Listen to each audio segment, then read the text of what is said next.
скажем, участникам. Что вы подождали? Уважаемые участники, Вера подписана. Вы не могли бы написать еще фамилию, чтобы мы знали, какой конкретно участник у нас во встрече? И напишите, пожалуйста, в чат, как вы нас видите и слышите, все ли у вас работает. Вера, добрый день.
Каждый день ее проходит. Еще средний 76 ходит на тренировку, еще младший мы возим по 7. Получается, домой я прихожу только в 9 часов переночевать. И все. Вся жизнь. Муж что скажет.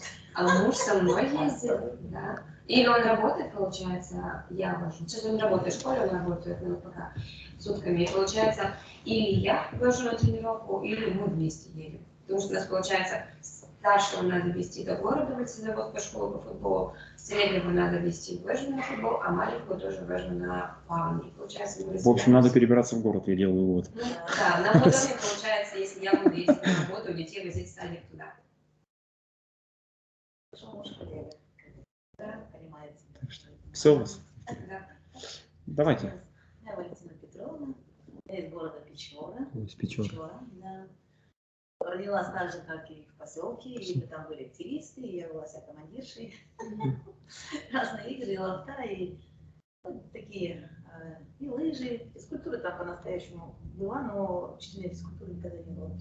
Мы до 8 класса. Был там, кто-то вел, совмещал. Ну, можно сказать, самостоятельницу. Ну ладно, 10 класс, когда так, 8 классов мы заканчивали. И в 10 мы ушли уже в среднюю школу, и там у нас был учитель физкультуры, мужчина, довольно-таки симпатичный, высокий, красивый. И мы, конечно, мы и так физкультуру-то любили, ну вот я про себя так любила, да. И к тому же и он умел увлечь нас, да, очень умел увлечь. Мы там занимались, ну, как всегда, и волейбол, там, мы же деревенские, да, волейбол, что, ну, не знаю, что такое волейбол, ну, лыжи, ладно, мы там самостоятельно все. Мы познакомились, баскетбол, волейбол, ну, лыжные, конечно, катались. Короче, сначала я поступила, после 8-го пыталась поступить в педучилище на учитель начальных классов, и так далее. Ну, я не поступила, потому что по пению там провалила. Там такой зал, у нас же там такой, ну ладно. Закончила я 10 классов, и вот учитель сказал, давай на физкультуру, учитель физкультуры. Направление. Я так с тех пор и поступила. Нас по экзаменам здесь давали. Было 40 человек, а может больше, сейчас уже меньше забыла. Вот. И здесь человек надо было в Киров. Здесь же не было, только педучилище, а института не было. Ну и потом, значит, я вошла в эту десятку, ну и вот мы учились, закончили Кировский институт. Затем вернулись обратно, я вернулась в свои пенаты печорские. Вот. Затем мы переехали замуж и переехали мы в город Печоры. Его взяли, он тоже закончил, также Кировский. Киров, Тоже физкультурный? Тоже физкультура, он из Кирова сам, там, ну, Печору. Его поставили директором спортивной школы, и нас, то есть Печору пригласили. Туда ну, вернулась тоже в Печору с ним вместе. И работала, и в 5-й школе. Начинала там в 5-й школе. Сначала у себя, где я родилась, стала, а затем туда, когда его пригласили, уехали туда. Короче, и вот с тех пор я работаю учителем физкультуры, не изменяя этой профессии. Стаж у меня 47 лет уже, ну 48 пошел. Вот.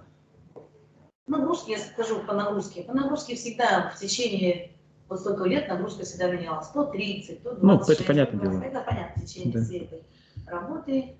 Вот. На данное время, значит, мы в 94 году, я, конечно, уже забыла немножко, мы, ну, курсы у нас были всегда, через 5 лет мы проходили курсы, были у нас по 2 недели или по месяцу даже бывало. Очень даже такие были довольно-таки насыщенные курсы, конечно. Вот. И больше, конечно, практически всегда были, очень практически. Много теорий было, да, много. Потом мы участвовали в конкурсе в свое время, тоже в различных конкурсах, и потом тоже был конкурс республиканский, и вот я заняла 1-е место тогда. Много участников было, участвовало тоже. И я заняла 2-е место, а еще из Печоры участвовала у нас одна участница. Она заняла 2-е место. Только потому, что урок был немножко задержан на минут 5-6. Но это у вас был конкурс профессионального мастерства? Это учитель года был, да? Учитель года, да. Ну, не знаю, раз учитель года не назывался, но, видимо, понятно. Был тоже. Ну, вот профмастерство, да. Вот, участвовали очень много. мы были на курсах и сразу, ну, там было и написано в плане, что участие в шри-ланканском конкурсе. Согласились, конечно. Ну вот, и она заняла второй лишь только потому, что я уже объясняю, что она урок задержала. Ну, понятно, понятно. Да, поэтому, вот, знаете, ну ладно. Ну, вот. Потом участвовала в национальном проекте «Учитель», тоже года национальный проект. Там я не прошла, потому что надо было, только лишь потому, что документы необходимо было оформить так, что оформить документы очень надо было. Ну, понятно, там Да, потому что строго, просто, строго, наверное. Да, там очень строго. Вот. Хотя все вот данные, все свои вещи и так далее, все это было, но вот не прошла тогда. Потому что не умели, как правильно, там не было раньше, может и было, я не знаю, но вот когда мы участвовали, вот именно прямо почет по этим, по параграфам прямо надо было. Все выдержать. Вот, да, я поняла, что в оформлении документов, поэтому, ладно. Ну, такие еще какие-то еще конкурсы, такие городские, да, это такие мелочи. Так, ладно. Потом, ну, вот так вот. А сейчас в данное время у нас школа, я гимназия работаю, из 5-й, значит, построили новую школу, последняя школа, которая была построена. Вот у нас сначала была обычная общеобразовательная, затем постепенно была академическая, а сейчас она гимназия номер 1 называется. Она уже давно перешла где-то, ну, стала гимназией чисто уже, где-то с 2000-го, ну, примерно 5-го года. Гимназия. Вот, работаем у нас, ну, по урокам у нас 3 урока. Сначала, как всегда, все 2 было, затем как 3, как пилот, 3 урока, а сейчас у нас на данное время, вот 2 года уже, 2 урока физкультуры с 8 класса и 3 у нас модуль. Ну, понятно. Понятно, да? Конечно. А до 8 класса, с 1 по 8 у нас 2 урока физкультуры, и 3 физкультура как бы считается, как бы ритмика. Идет учитель ритмики. Вот так у нас, нагрузка у нас в этом году небольшая, то у нас тоже ориентировочно было 26, 28, 25, вот так сейчас постоянно. Вот, А секционные занятия не ведете? да, да. Теперь, сейчас в этом году у нас 15 часов. Секцию все время вели. Начиная как на работу зашли, так и ведем. Сначала вела, вот в 5-й школе работала, баскетбол вела, лыжи вела, вот, а спортивную школу. Затем в нашей гимназии лыжи забросила, стала вести ОФП и баскетбол. Ну, волейбол, баскетбол, спорт и границы. И вот до сих пор так и ведем. Ну, выше ОФП идет со смелой, а называется, Паршаков уже, у них спорт игры называется. Вот, наши, конечно, как всегда, за такое время довольно-таки разные были. Первое место дяди было в республике, и 2-е, и 3-е были места. 4-е, ну, разные были места. На данное время сейчас у нас один призер. В том году призер, сейчас готовится по индивидуальной программе. И у нас еще в этих участвуем, конечно, как всегда, во всех соревнованиях. Наша гимназия не пропускает ни одного соревнования. Затем у нас вот сейчас успех последний был Василий РДШ. Сейчас соревнования как бы не проводят, вот эти, да, между школами. И мы участвовали, Василий РДШ у нас занял 3 человек участвовало, возила, до Москвы не довозила, до них меня, а потом там возила дальше. До Москвы. В Москве участвовали на первенство России по силе РДШ. Вот. Мы уже 4-й год мы это применяем, практику такую. И заняли там первое место, участник, который в 5 классе сейчас. В 5 классе он первого Никита занял, а сейчас он в 10 классе перешел, 10 класс, он занял 2-е место по своему возрасту. Ну, с такими успехами, вот последний, это наш успех, который вот по соревнованиям. Такие наши. Все, спасибо. Напомните, пожалуйста, имя, фамилию. Валентина Петровна Кузьминых.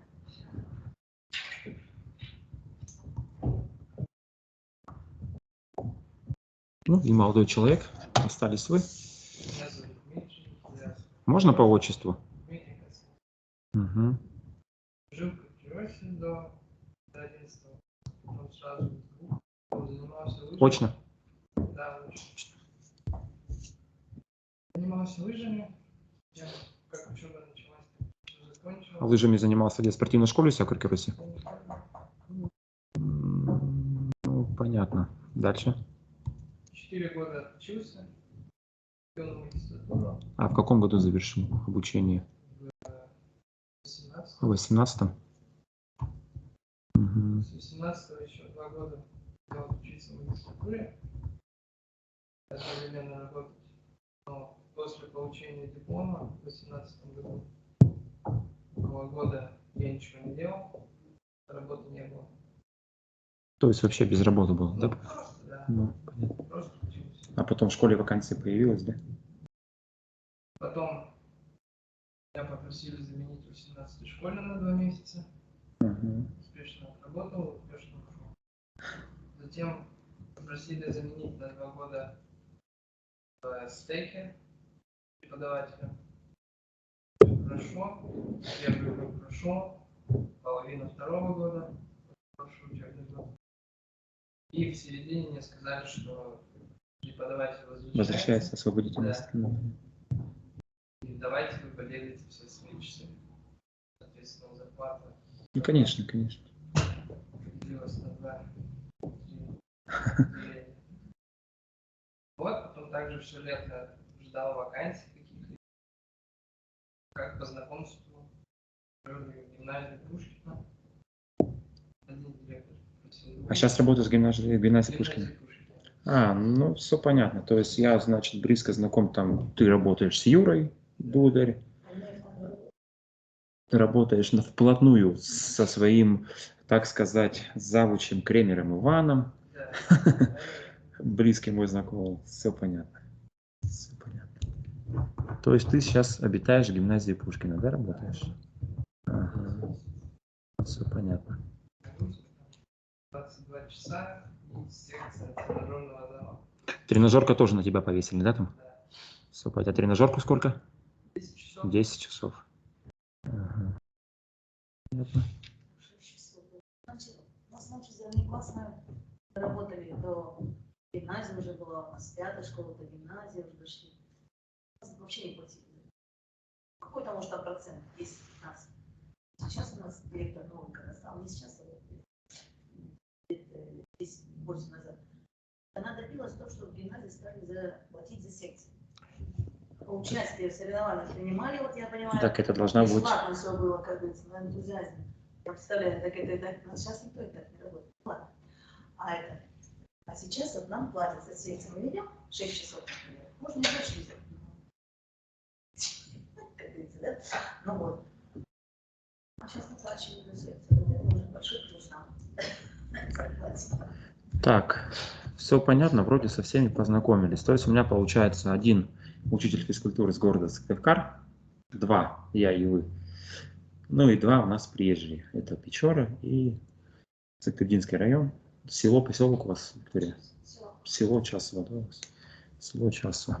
Все, работаем. Я удивляться не буду, если кто-то к нам еще примкнет. По факту у нас должно здесь оказаться 5 человек. У меня убедительная просьба: лучше листочки достать, у кого листочки, тетрадки, лучше записывать, потому что в конце у нас подразумевается проведение зачета. Нет, последний день.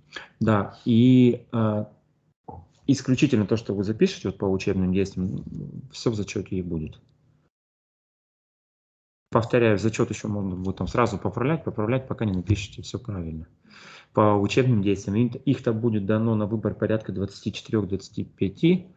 Вам надо будет просто написать, к каким компонентам они относятся. Либо это личностные универсальные учебные действия, либо это метапредметные универсальные учебные действия, либо, ну и так далее. Все понятно. Так, ну давайте. Я зачитаю только в широком понимании, что такое, да, у нас УУД, я буду сокращать. Да, что это саморазвитие и самосовершенствование путем сознательного и активного присвоения нового социального опыта.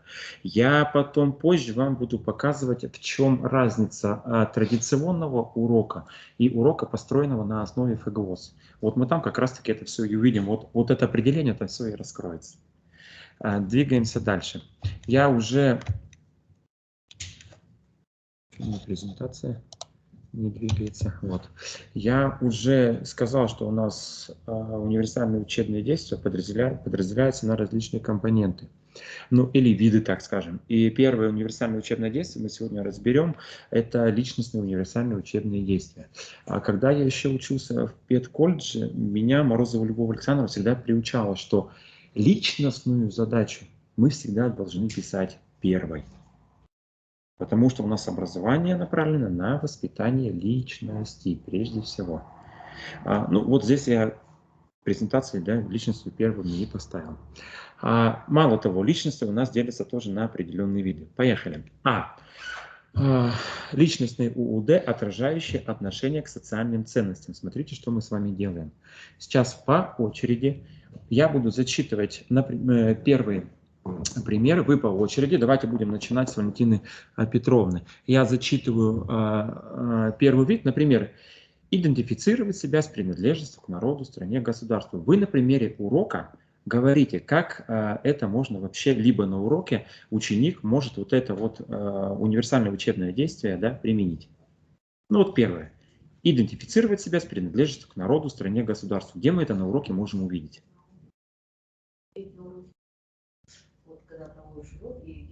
Примеры, мне примеры нужны.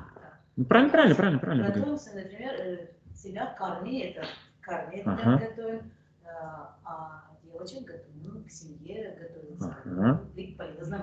Ну, отлично. Дальше, Виктория. Проявлять понимание и уважение к ценностям культур других народов. Где это на уроке можно увидеть? Либо применить, в частности, ребенок. Допустим, при прохождении тем, как Олимпийские игры, мы смотрим культуру, народ. И культуру, и народ, и культуру, и народы других стран, да, и культуру других стран, и символику, может, и гимн, и так далее. Дальше, Дмитрий. Проявлять интерес к культуре и истории своего народа, родной страны. Где-то на уроках можно у нас увидеть. На теоретических уроках. Советского спорта, история своего народа. Коми-национальные игры проводил кто-нибудь когда-нибудь? Да? Почему нет? Дальше идем. Валентина Петровна. Различать основные нравственно-этические понятия. Учишь, конечно, первых отношения ученика, ученику, учителю. Можно поправлю? Я сейчас с позиции ученика, то есть вот, да, это я сейчас говорю о результатах, то есть должен овладеть ученик. Да, то есть мы с позиции ученика просто, вы-то правильно говорите, просто с позиции ученика надо говорить. Да, он должен быть, значит,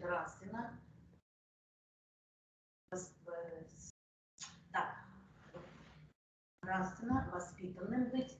Это все уходит. Затем его следить за поведением, это своим обязательно. То есть на уроках это как мы можем прививать ему? Где это? Это на уроках прививается так, в играх обязательно. Игровые моменты дальше. Затем в форме спортивной тоже, это тоже там, не только этическое, но и эстетическое. Так, еще отношения к товарищу. Друг к другу. Ну, я думаю, достаточно будет. Перейдем дальше. Виктория. Соотносить поступок с моральной нормой. Оценивать свои и чужие поступки. Стыдно, честно, виноват, поступил правильно и так далее. Ну да, тут все легко у вас. Пример приводите. Игровые ситуации. Выполнение комбинации, да, любые. И так далее. Дальше, Дмитрий. Анализировать и характеризовать эмоциональное состояние и чувства окружающих. Строить свои взаимоотношения с их учетом. Пример какой-нибудь приведите. Также на уроках играют, также эмоциональное состояние. То есть кто-то не любит проигрывать одному, кто-то есть, который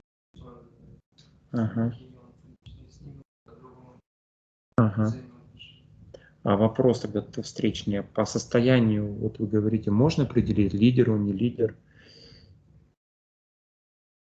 Можно. Тогда уже, соответственно, и работа будет у нас носить другой характер, да? Работать будем от лидера. Следующий. Валентина Петровна. Оценивать ситуации с точки зрения правил поведения и этики. Вам похоже здесь. Оценивать. То есть ученик, он должен уметь оценивать ситуации с точки зрения правил поведения и этики. Это обязательно.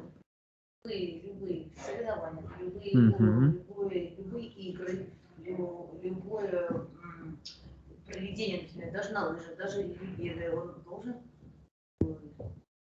оценивать и отразить правила поведения и этики. Вот. По отношению, в зависимости от ситуации, конечно. Ну, согласен. Да. Дальше, Виктория. Мотивировать свои действия, выражать готовность в любой ситуации поступить в соответствии с правилами поведения. Похожие, да, у вас здесь?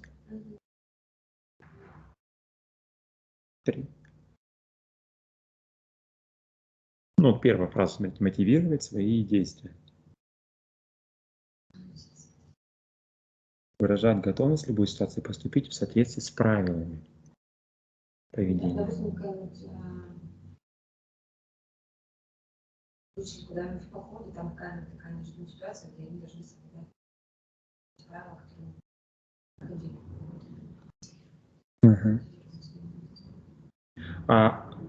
Пример сразу приведу. Мы все на примерах, нам будет понятней, прежде всего. Есть ведь случаи, когда пример довольно-таки негативный, да, на уроке. И ведь нам-то нужно добиться, вот, чем вызвана мотивация у ученика. Что вы по этому поводу скажете? Ну вот, допустим, идет игра. Да, вот, допустим, идет игра баскетбол. Играем простейшую игру баскетбол на 2 кольца, не одностороннюю. Ну и вот грубо там с соперником обошелся. Либо локтем ударил, либо там целенаправленно причем. Да? Вот.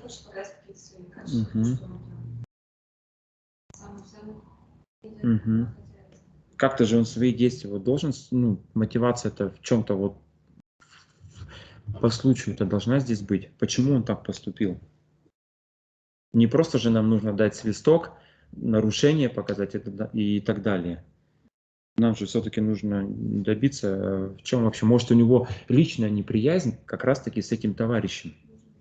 Да. Может, личная. А может, нам все-таки попробовать их в одну команду поставить, а они играют против. Да, вот я и говорю. Да. Дальше, Дмитрий. Проявлять в конкретных ситуациях доброжелательность, доверие, внимательность, помощь и другое. Здесь пример приведите. Почему никто не приводит живые примеры? Выполняет, например, акробатическую комбинацию. У кого-то не получается. Почему здесь взаимостраховку не выполнить? Вот он пример, да, Дмитрий? Где еще можно пример привести такой? Такого УД. Допустим, включают кувырок вперед. И в классе есть. То есть у него получается, для них он будет образцом, этот ученик. Почему бы тебе его не взять в качестве образца? Да? То есть он, в крайнем случае, даже не в крайнем, можно организовать работу вообще классно.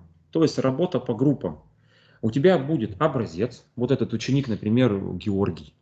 Вот он занимается где-то акробатикой на стороне. Он у тебя будет образцом, ты организовал группы.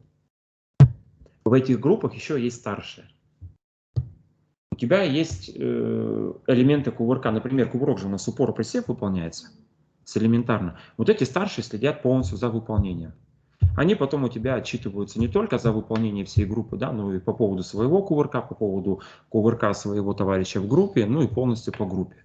Образец здесь, они работают все по образцу. Вообще круто будет.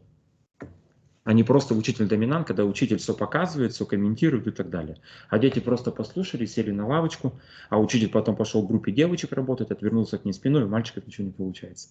Ну, как традиционно, обычно это и происходит. Я говорю правду. Тут, так и есть, по сути. Так, Мы переходим ко второму виду личностных УУД. Давайте все на примерах, так нам будет понятнее. Еще раз повторяюсь. И тем, кто нас сегодня слушает, тоже, надеюсь, все будет понятно. Второй вид личностных УУД – это УУД, отражающие отношение к учебной деятельности. Валентина Петровна, у вас нужно привести пример на следующем.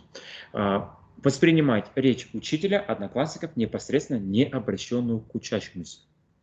Не обращенную к учащемуся.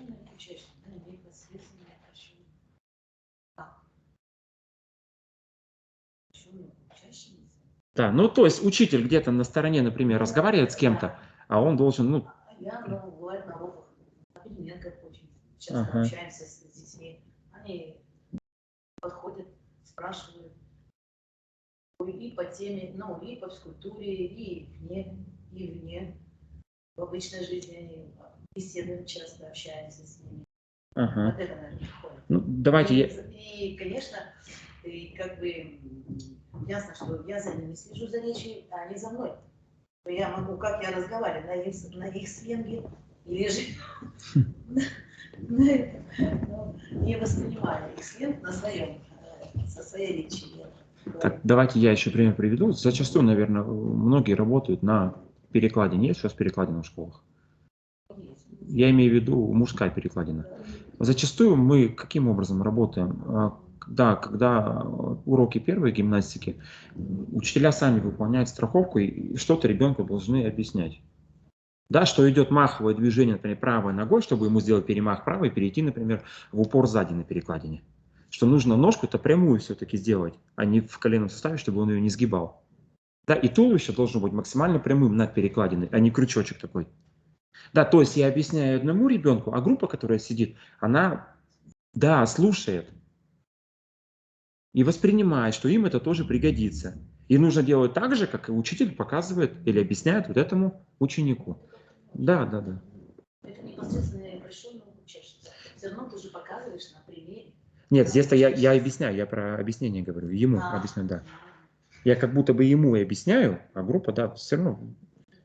Следующая, Виктория. Выражать положительное отношение к процессу познания. Проявлять внимание, удивление, желание больше узнать. С позиции ученика, да.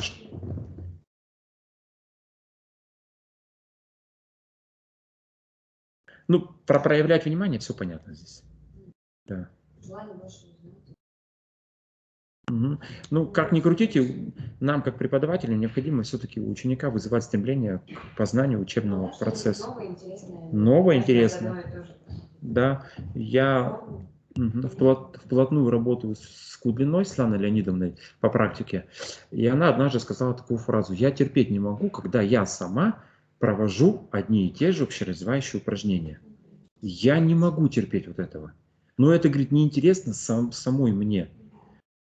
Я как-то с нее это тоже взял, и в частности на гимнастике, ну, общеразвивающие, ну, точно нужно проводить с малыми мячами, с гимнастическими палками, с гантельками, со скамейками старшим, да, со старшими ребятами и так далее, со скакалками, масса всего.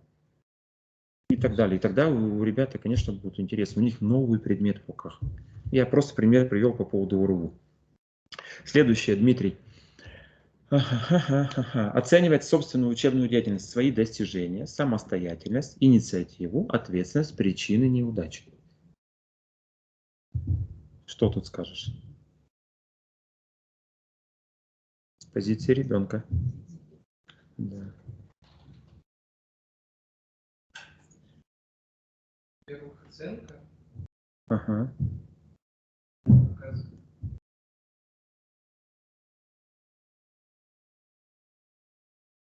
Также, допустим, если он больше всех раз, тоже достижение. Тоже достижение. У всех одна, но он больше. Тоже достижение. Я с маленькими работаю, 5 класс, они всегда говорят, у кого больше. Давайте еще здесь пример. Вот, допустим, опорный прыжок возьмем. К примеру, я так, что в голову пришло. На первом уроке у девочки или давай у мальчика возьмем там. Не получается элементарный наскок. Я не говорю про прыжок, наскок на спортивного козла. Просто наскок. Но мальчик упорный, 2-3 урока работает, через 3-4 урока у него полностью получается прыжок. Полностью получается прыжок. Для него же это будет достижением. Да еще каким достижением? Да, конечно. Да еще каким достижением?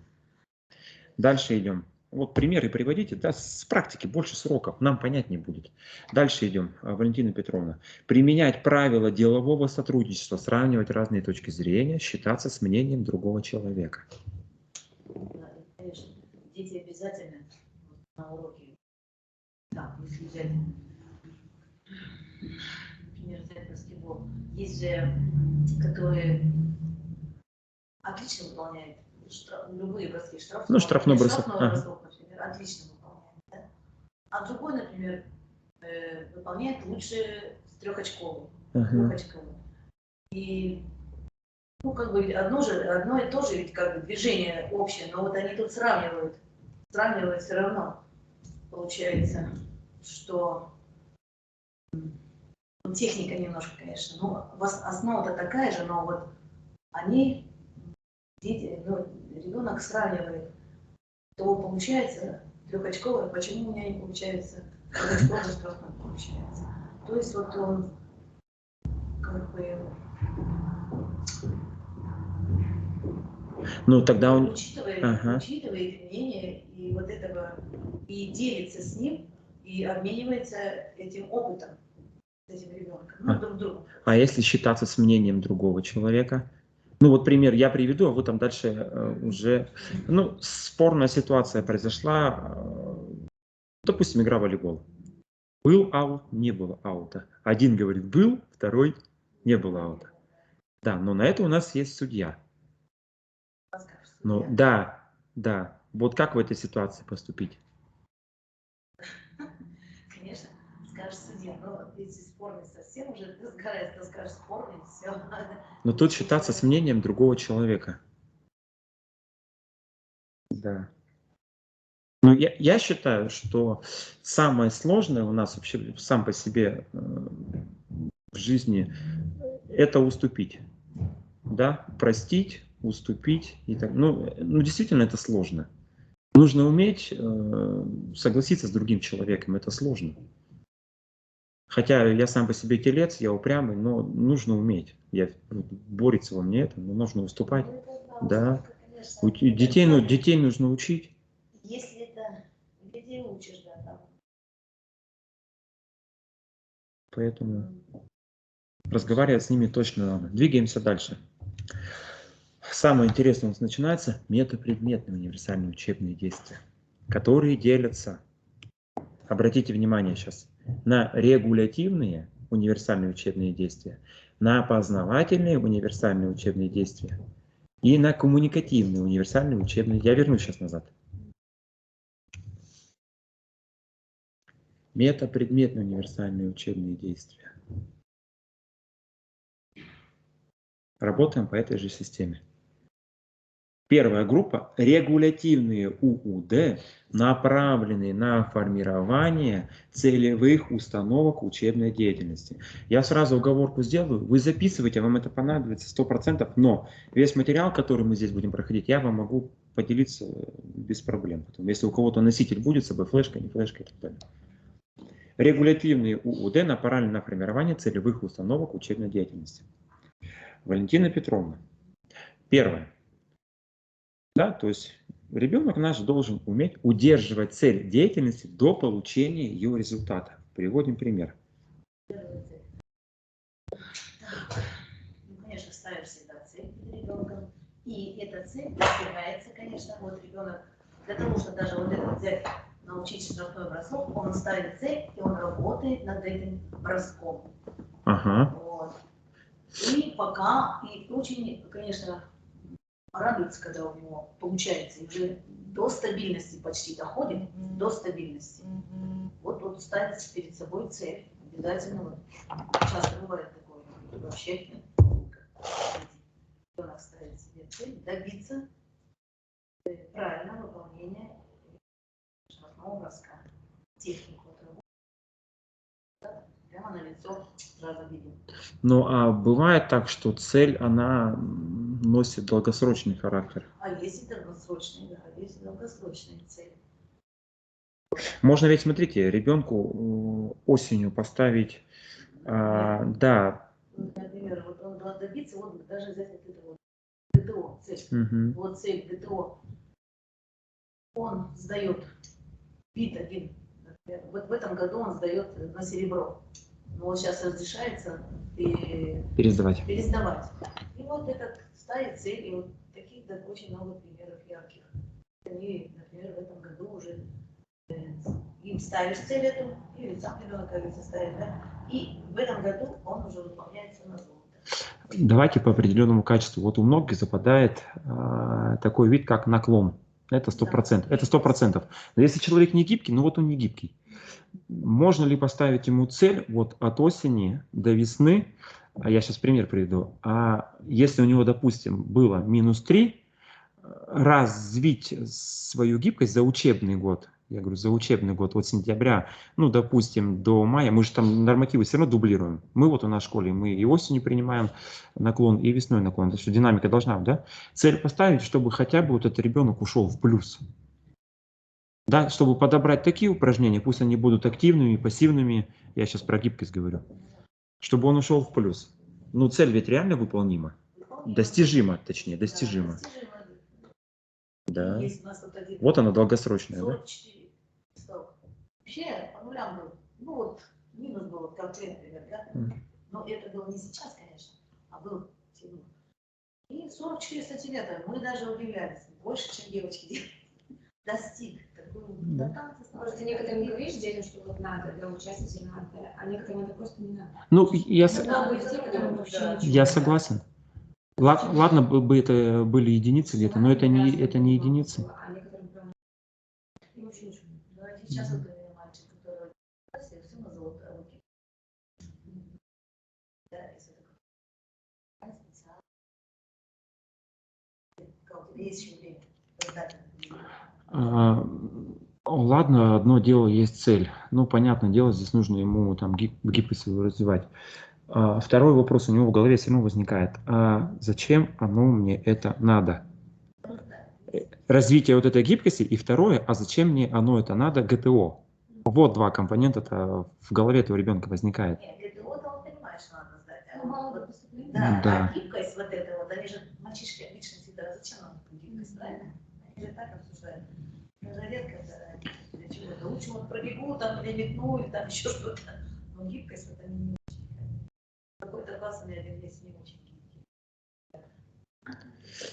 Дальше идем. Виктория.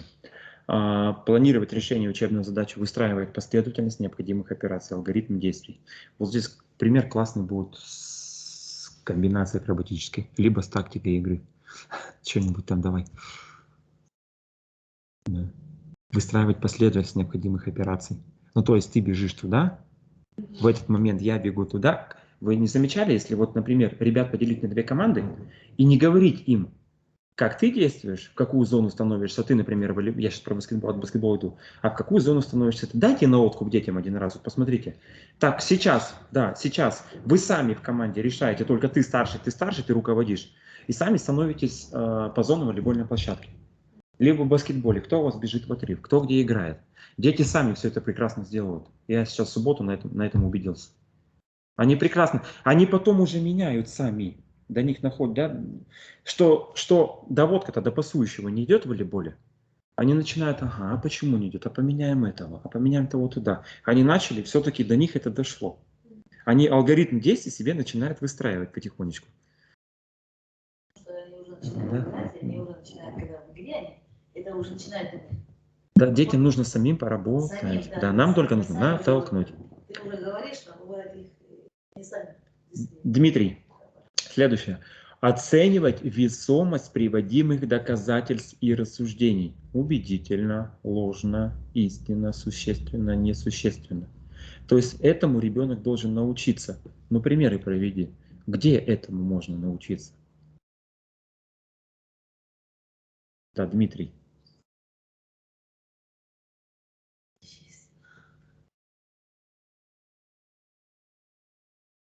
Помогаем, коллеги.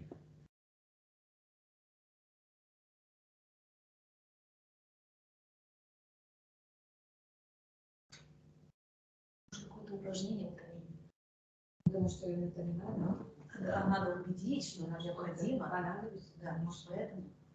Нет, тут ребенок сам должен оценивать весомость с позиции ребенка. Весомость приводимых доказательств и рассуждений. Убедительно, ложно, истинно. Одно из них возьмите.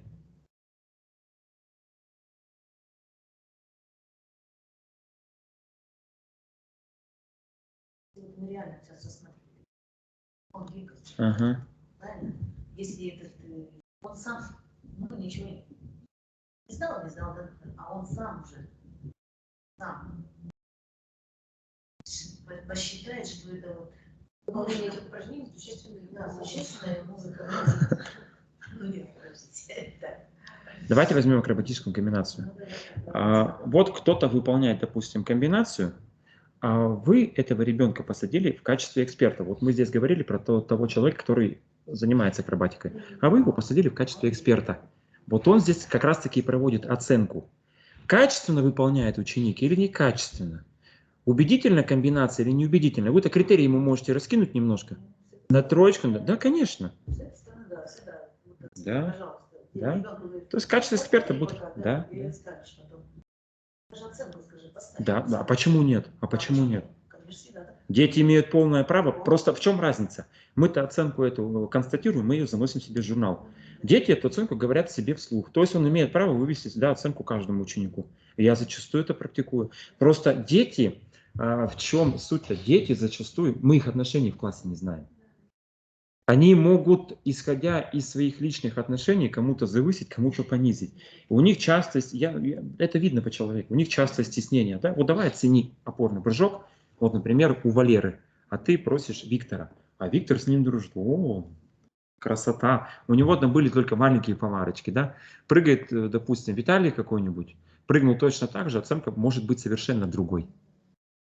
Хотя визуально то же самое. Так, дальше идем. Что у нас там? Корректировать, да, Валентина Петровна? Корректировать деятельность, вносить изменения в процесс с учетом возникших трудностей и ошибок, намечать способы их устранения.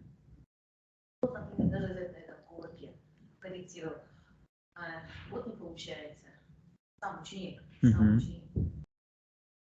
Ему только учитель опять сказал.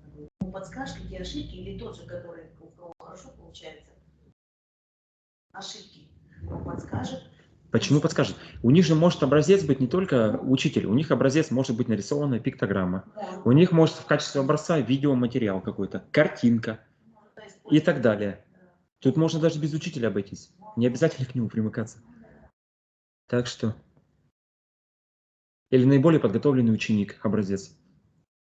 Вот они работают по образцу, все. Уже корректируют свою деятельность самостоятельно. Самостоятельно? Да. Корректируют. А если еще есть какой-то алгоритм действия, так они по этому алгоритму идут, так вообще суперски будет.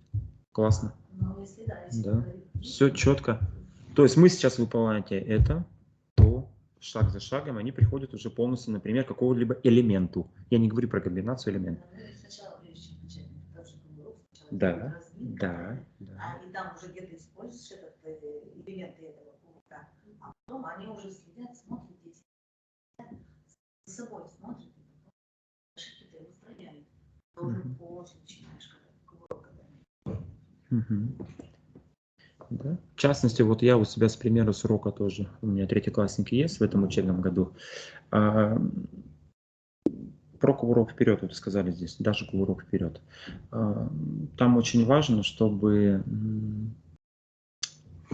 правильно изначально выполнялись сами перекаты, простые перекаты. То есть уже группировочка была в перекатах, чтобы мы потом могли у них требовать это в кувырке. Да? И даже те самые перекаты, и потом после переката просто элемент стоечку на лопатках давать просто, они у меня выполняют в парах. То есть один руку ставит, сбоку стоит руку сюда, чтобы ноги туда не ушли. Второй рукой раз. И если он видит, я их приучаю, что туловище, пятая точка у них попа выпирает, тем самым центр тяжести меняется и его тянет опять назад, чтобы они второй ногой, то есть рука здесь как бы шлагбаум ноги туда не, второй, ногой придерживали вот эту попу, туда прям толкали, туловище выпрямлялись. Понимаете, о чем я говорю? Да, то есть он эти движения уже корректирует. Все, и они впариваны, круто работают. Они уже все схватили, третьеклассники. Я просто по свисточку. С упора присев. Я ничего не говорю, свисток. Они у меня раз, стоечку на лопатках, по второму свистку, упор присев без помощи. Все четко работает, спокойно один страхует, я даже там не волнуюсь. Все спокойно. То же самое в кувырке можно применять со страховочкой и так далее. Так, анализировать мы прошли с вами, не прошли? Нет. Так, Дмитрий, да, сейчас, по-моему? Нет, я ещё. Так, Виктория. Анализировать эмоциональные состояния, полученные от успешной, да, либо неуспешной деятельности, оценивать их влияние на настроение человека. С позиции ученика.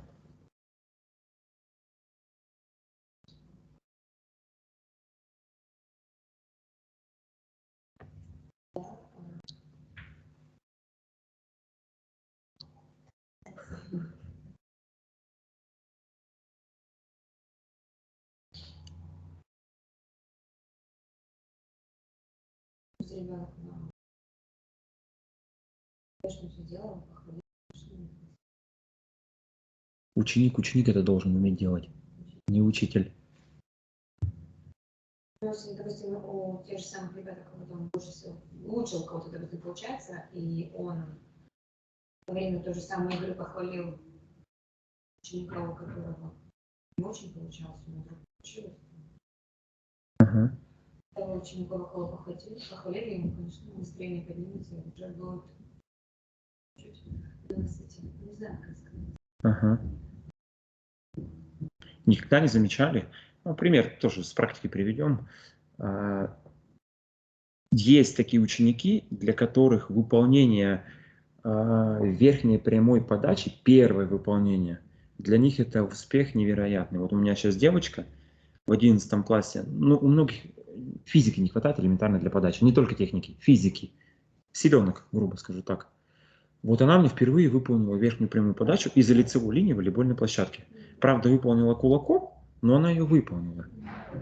Весь класс у меня просто даже не посмотрел, что они визуально-то увидели, что мяч перелетел. Они не стали играть.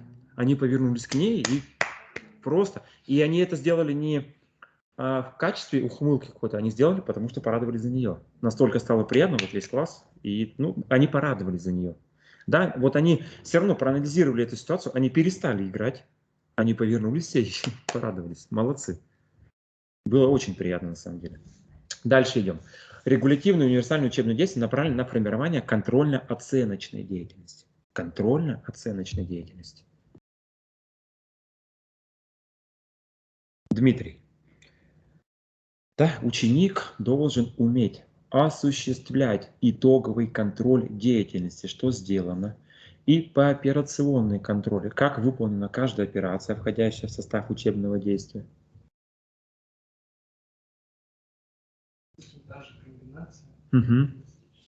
В начале урока умел, сегодня он попробовал, итоговый контроль, сегодня я научился. Тому-то, тому-то. Да. То есть у меня какие-то элементы из комбинации начали получаться. Остальные элементы я пока на сегодня не могу. А почему не могу? Потому что, он должен сказать, при, например, стойке на голове и руках, я ставлю голову на одну линию с руками. Чего делать вообще запрещено. Есть важное правило. Чем больше площадь опоры, тем больше устойчивость. Соответственно, когда ребенок учится выполнять стойку на голове и руках, он ставит руки, голова, треугольник. Да? Ну, я условно сейчас говорю. Ни в коем случае руки и голова не на одной линии, как это обычно бывает. Потом никакой устойчивости нет, ребенок либо падает сюда, либо падает туда, как обычно бывает, а не делает кувырок, что и должно быть после, в принципе, падения. Группировочка быстрая и упор присев. А некоторые замечали? Памс сплошная и готово. Дальше идем. Так, Валентина Петровна. Да, ученик должен уметь оценивать, да, или сравнивать с эталоном результаты деятельности, чужой либо своей. Сравнивать. конечно, если он заметил эталон, увидел, Ага. то он уже будет или себя с этим, себя стремиться к этому эталону и добиваться того результата. Например, вот сегодня дышак проводим уже который год, да? И ребята, вот кто у нас хорошо делает, которые даже вот сейчас нас на первенстве России выступали ребята, да? Сейчас потянулись, ребенок потянулся, об одном возьмем, так ребята потянулись к этому перекладиному, когда будет перекладина стоять, надо двигаться вперед ведь, чтобы вот к этому к эталону, который выполняет все и различные там силовые упражнения, и себя уже сравнивают, вот как ведь получается, он выполняет, тот с эталоном смотрит, а тот ученик, который хочет добиться этого,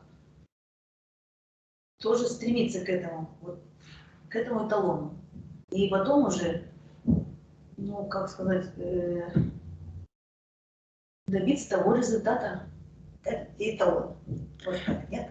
Ну, правильно. А если чужой работы? Вот смотрите, пример приведу. Вот в 9 классе у меня есть ученик, он занимается волейболом. У него прекрасно все получается. Передача мяча снизу над собой, передача мяча. Я сейчас у Башки просто руки не подниму.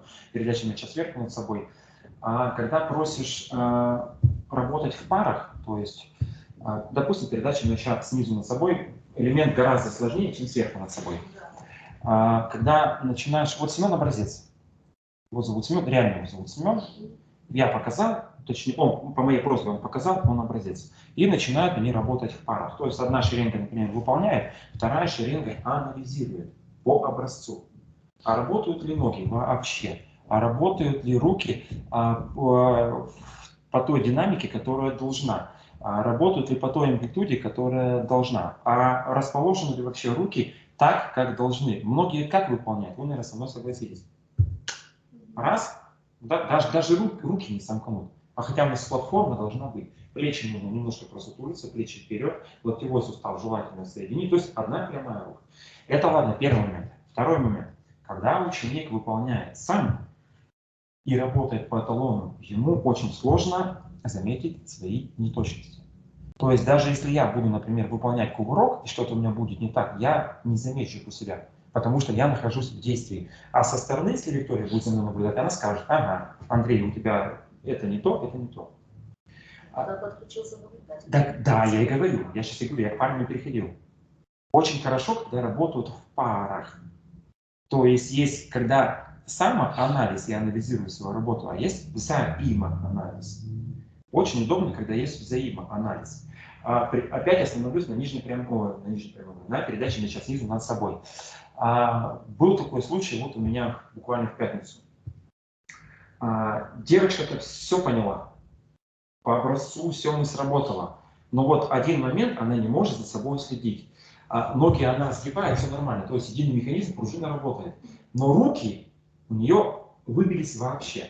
Она понимает, что их нужно поднять вот на этот уровень, но что их нужно опустить и поднять, она не особо понимает. И когда я говорю, амплитуду, траекторию мяча нужно выше, метр и выше, она стоит и работает вот так вот.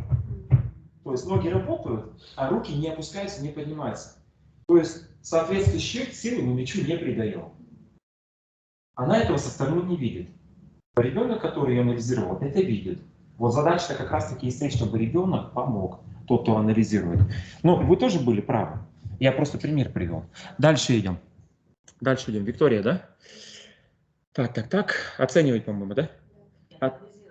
Анализировать собственную работу, соотносить план и совершенные операции, выделять этапы и оценивать меру освоения каждого, находить ошибки, устанавливать их причины. Ну, в принципе, мы сейчас здесь частично уже разобрали. Да, мы, допустим, у меня здесь проходит общеразвивающее упражнение, и в конце, когда они закончат, я говорю, чтобы они анализировали себя. Да, и ошибки не были, какие части тела провели упражнения. Потом они уже себя анализируют и работу классно. Попробуйте сделать такой еще момент, вот, когда есть у вас проводящие общеразвивающие упражнения, Сделай так, чтобы его оценил весь класс. Например, Делаете? он себя оценит, а потом класс его оценит, Ага. скажет, там, ну вот мы договоримся, что никто не выкрикивает, если он там какую-то ошибку, а в конце, когда он закончит самоанализ, класс может поднять, ну, как бы поднимать руку и получить, какие ошибки были. И потом, чтобы уже, иногда бывает, что они прям нападают на него. Ага, ну, понятное дело, это же ученики. Да. Ну, говорю, допустим, Леша, сейчас оцени работу каждого ученика в классе. И так же тут я с ним дружу, там я прям все хорошо, а тебе там что-то. У меня даже вот на уроках иногда не специально, совершенно, приходят практиканты. Вот сейчас у меня в этом году с университета, они придут ко мне 25 числа, просто смотреть, пассивная практика, потом проводить будут. Приходят иногда уроки, я уже сейчас про проведение говорю, приходят, проводят подготовительную часть урока. Практикант проводит, у меня есть девочки, которые в этом хорошо разбираются. В зеркальности, не зеркальности, я имею в виду это. То есть практикант к ним стоит лицом, да? Для них правое плечо там, ну, они к нему лицом стоят, для них правое, то есть он должен говорить вправо, сам показывает влево. Практикант показывает в эту сторону. Ученики сразу ему говорят, или мне поворачиваются и говорят, Андрей Николаевич, что неправильно. Ну, по сути, вот они эксперты. Оказались, по сути. Хотя он практикант. Но они сейчас оказались экспертами, причем такими непринужденными, их никто не просил этого делать. Но они замечают эти неточности и говорят, в принципе, это правильно. Молодцы, что подмечают, только я их приучаю, чтобы не выкрикивали спокойно, да, потом подошли и мне сказали. А я уже на самоанализе урока потом, естественно, разберу это со студентом, да. Ну, вот так вот. Дальше. Так, Дмитрий, да? Оценивать уровень владения тем или иным учебным действием. Отвечать на вопрос, что я не знаю и не умею. Не тяжело. Пример приводи. Во время изучения технического действия тоже бросок в кольцо есть. Ага. Занимающийся баскетболом. Ага. Все посмотрели, как он бросает. Также на самоанализе. Многие гибают. Он смотрит, как правильно, потом это переносит на себя и анализирует, что надо, чтобы быть как. А если вопрос тут поставить не что я не знаю, не умею, а на что я смог, на что я не смог. Ну, в частности, если прыжок в длину с места толчком двумя ногами взять, у него же есть критерии. Да, он прыгает. У меня система простая, я им никогда не говорю оценки ученикам. У них есть критерии, исходя из которых они сами себе выставляют оценку. Все легко и просто. 2.30 оценка 5, 2.20, например, оценка 4, 2.10 оценка 3. Я сейчас про критерии говорю. Прыгнул, из 3 попыток лучшая пошла в зачет тебе, ставишь сам себе оценку. Он в голове себе проставил. В конце урока я зачитываю фамилию. Дунаев, он мне в ответ говорит 4. Сердюков 3. Все, у них результаты-то записаны. Но я им оценку изначально не говорю. Они уже, ну это в старших, естественно, классах. Они уже сами себе оценку выводят. Да, то есть он себя фактически оценил по этим критериям. Тяжелее в разделе гимнастика. Там у нас все-таки технические элементы. И когда ты говоришь «оцени себя на перекладине», это будет несколько неправильно, потому что тяжело себя со стороны оценить. Там нужно, чтобы кто-то стоял в профиле и осматривал комбинацию полностью. Потому что акробатика, гимнастика, ну, красота движений. Да? Перемахи, махи, амплитуда, корявость, некорявость, это все там есть. И поэтому, когда идет речь про акробатику, здесь гораздо все сложнее.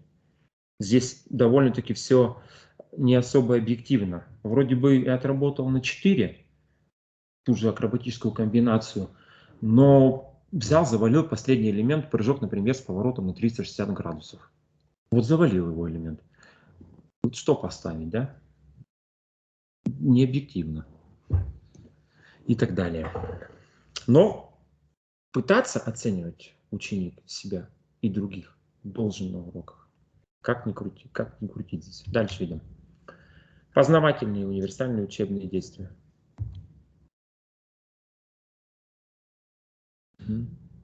Это относится к метапредметным. большая база у нас. Учебные универсальные действия. Познавательные универсальные учебные действия. Здесь тоже, если примеры где-то будут у меня на другие предметы перенесены, мы всего на физкультуру переносим, хорошо?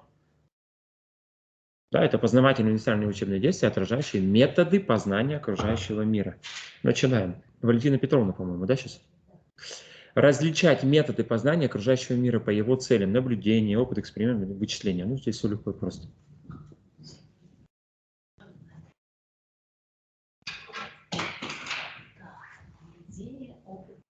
Да, одно возьмите, и вот на уроке применяем, не применяем. Вычисления на уроках есть? Да, конечно, есть. Есть. Даже если у нас ребятам предоставить провести эксперимент, сейчас, можно я закончу, со штрафным броском. Вот взять, например, 3 ребят просто ради интереса. И они проведут эксперимент сами. Один будет бросать по такой траектории, один под углом 45 градусов выбрасывать, а другой чуть ли не под прямым углом. И пусть они попробуют, да, сколько мячей, например, из 30 попыток, чтобы быть более близким, залетит у них в колечко. Или в корзину, правильно сказать. Да, любые эксперименты можно. Метание гранаты. А вычисление у нас где на уроке физкультуры применяется? Частота сердечных сокращений, правильно.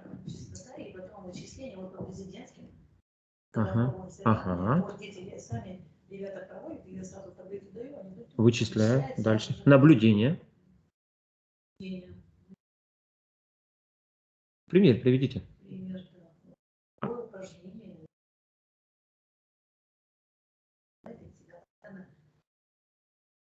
Угу.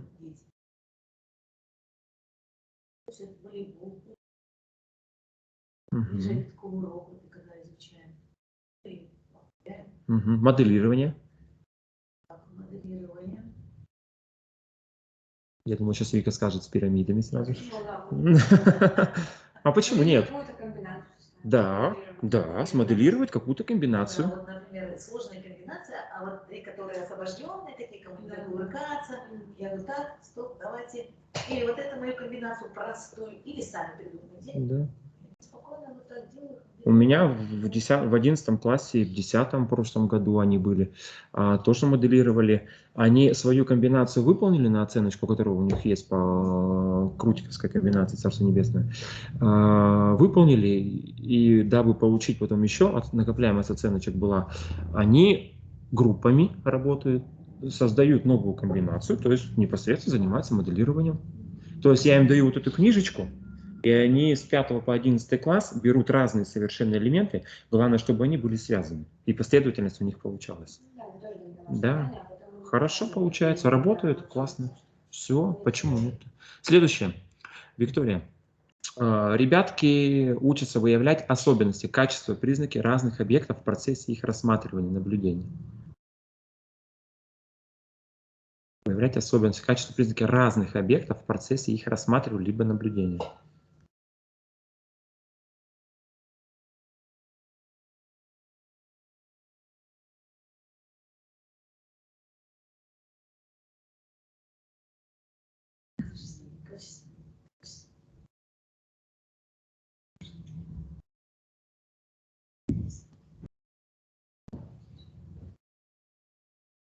Давайте я пример приведу, помогу. У нас в школе есть бассейн, мы работаем в бассейне. Есть разные типологии досочек плавательных. Одна досочка побольше, соответственно, она на воде будет держаться более устойчивей. Есть досочки гораздо поуже, по ширине я имею в виду, и поменьше. И, соответственно, когда после разминочки мы заводим ребят в ванну, в бассейн, тот, кто поменьше и не умеет плавать, он себе сразу просит досочку побольше. А почему? Соответственно, он уже понимает, да, и анализирует, что если будет досочка побольше, то, соответственно, я на воде буду держаться гораздо лучше, да. Несмотря на то, что еще там пояс, не пояс одевают. Но хотя мы каждый раз у них тоже спрашиваем, пояс нужен, даже у тех, кто плавает, или не нужен. Они уже говорят, сегодня не нужен, не нужен, не нужен. Вот так вот. То есть они уже здесь, в принципе, различают, да, и выявляют особенности того или иного там, предмета и так далее. Да, я тоже хотел, но на плавание переключился. С мячами я хотел сказать. А вот баскетбольные мячи, видите, какого качества? Да. Они же видят сразу качество. Ой, не гладкий, Да, не не тяжелый такой. ну, иногда бывает это все обманчиво. Не было у вас такого случая? Вот у меня был. Мы обычный инвентарь же раскладываем до урока. Волейбольные мячи мы в гимнастическую стеночку так аккуратно. Туда не пропихиваем, а спокойно, чтобы они держались. И как-то у меня попался новый мяч, но качество плохого. Вот он не того, как не Микаса, так скажем. Плохой волейбольный мяч. Ученики-то понятно. О, новый. Взяли новый мяч. И по ходу движения они через одного берут эти мячи, и он сразу этот новый. По ходу идут, я говорю, Семен, у меня там есть Сердюков, иду Надя. Я говорю, у тебя плохой мяч. Почему плохой? Я говорю, в процессе урока поймешь, почему плохой. В процессе урока он понял, вынужден был поменять. Да, пока не попробуешь, в принципе, не поймешь. А вот эта визуальность, она обманчива. Дальше идем. Дмитрий. Анализировать результаты опытов, элементарных исследований, фиксировать их результаты. Ну, Виктория здесь про частоту сердечных сокращений сказала уже. Продолжим дальше эту тематику. Анализировать результаты опытов, элементарных исследований, фиксировать их результаты. Но Всем классом мерить в течение урока. Так часто. Чтобы эти цифры запомнили. Допустим, в начале урока 60, после разминки 80, в середине там еще побольше, чтобы дети начнут сами понимать, что они, когда они занимаются, что постепенно курс увеличивается и улучшается. Какие еще можно? Нагрузку увеличить. Еще какие опыты можно на уроке провести, на нашем, я имею в виду, физической культуры? Интересные.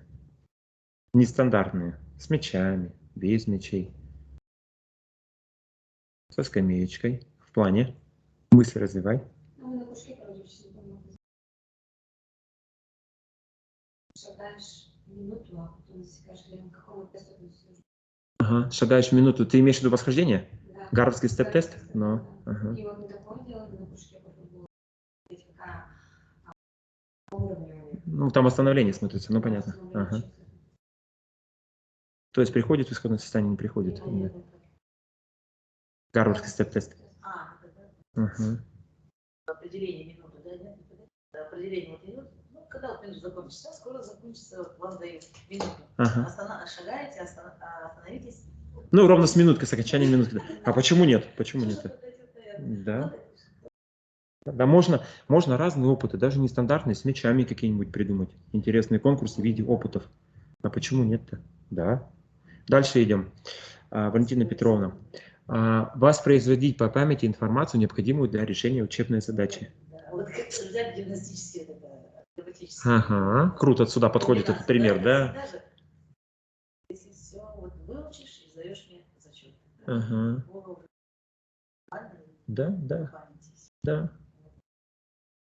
Да. Или техническую, например, задачу в волейболе какую-нибудь.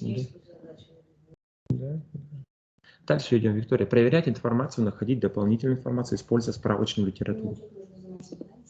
Что-то с домашним заданием. Ага.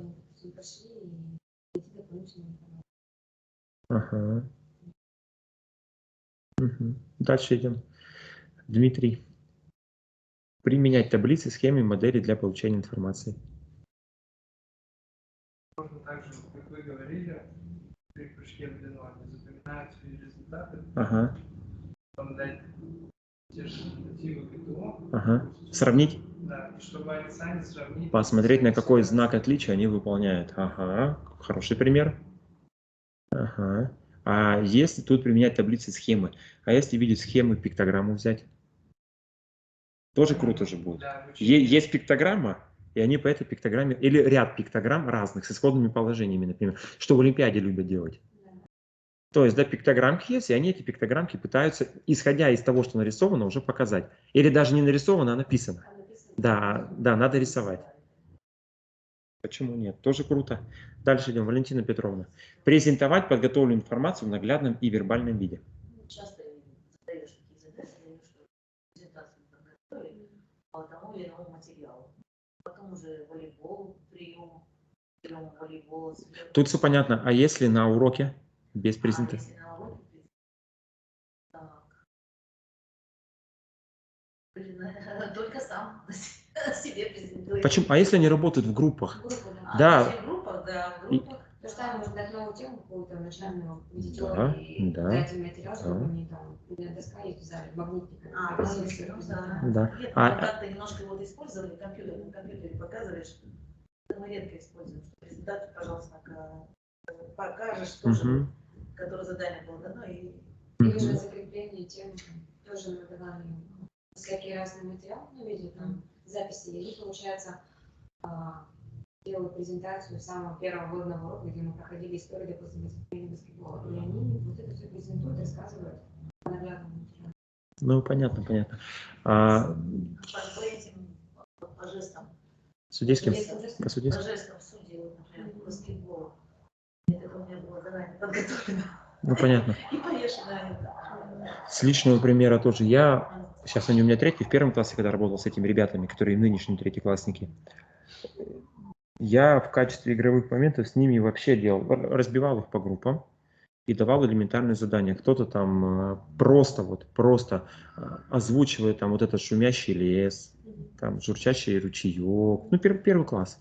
Они прекрасно работали, классно показывали все. Там две группы причем наблюдали, смотрят все. Эта группа работает. То есть они поработали, две группы потом наблюдателей, и они показывают тот продукт, с которым работали. Почему нет? Для первого класса в самый раз. Да, да. Она для более старших что-то на спортивную тематику можно. Вот эти игры, да? Нет, не подают они игры вот с этими животными изобразить. Да, почему нет-то? Можно. Отгадай, попробуй. Дальше идем. У нас, заметьте, познавательные 5 остались, только здесь уже будут учебные действия, формирующие умственные операции. Умственные операции. Первое, на ком я остановился, подскажите.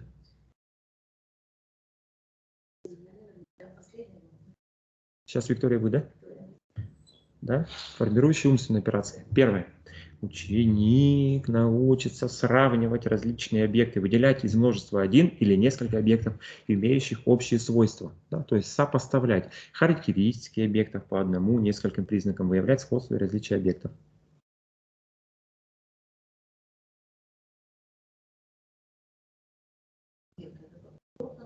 Да без разницы, какой здесь. Даже если вот, давайте я начну с примера, потом Виктория свой пример. Вы же работаете, например, на гимнастике. Вот у нас лично в школе есть маты стандартные, десятка, они тут 10 сантиметров высотой, есть маты поуже. И когда я ученику говорю, например, или прошу его, сейчас мне нужны, или вам на комбинацию нужны маты красного цвета, они потолще, организуйте себе здесь место занятия. Они организуют. То есть он же идет и сравнивает. Ну, это вот узкие маты, это широкие, я возьму эти широкие. Да? Дальше. Какие примеры можно привести? То есть он сопоставил, что эти маты не нужны, мне нужны эти маты. Мячи. Да. Ну, если два вида, например, лежат, есть резиновые мячи, есть теннисные мячи желтые. Когда мы говорим, что занимаемся сегодня теннисными мячами, разминкой для младшеклассников, и берем мяч на каждого в правую руку, и они по ходу движения берут, то они берут эти теннисные мячи, а не те, которые лежат рядом. Да? Это то же самое, что я весной и осенью говорю, что у нас сегодня будет проходить на улице, и они не знают, что надо взять. Да, конечно. Номер 5, да, номер да, 4, да, да.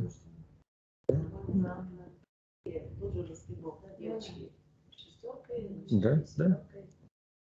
Дальше идем. Дмитрий. Ученик научится выделять общее и частное, существенное и несущественное, целое и часть, общее и различное в изучаемых объектах.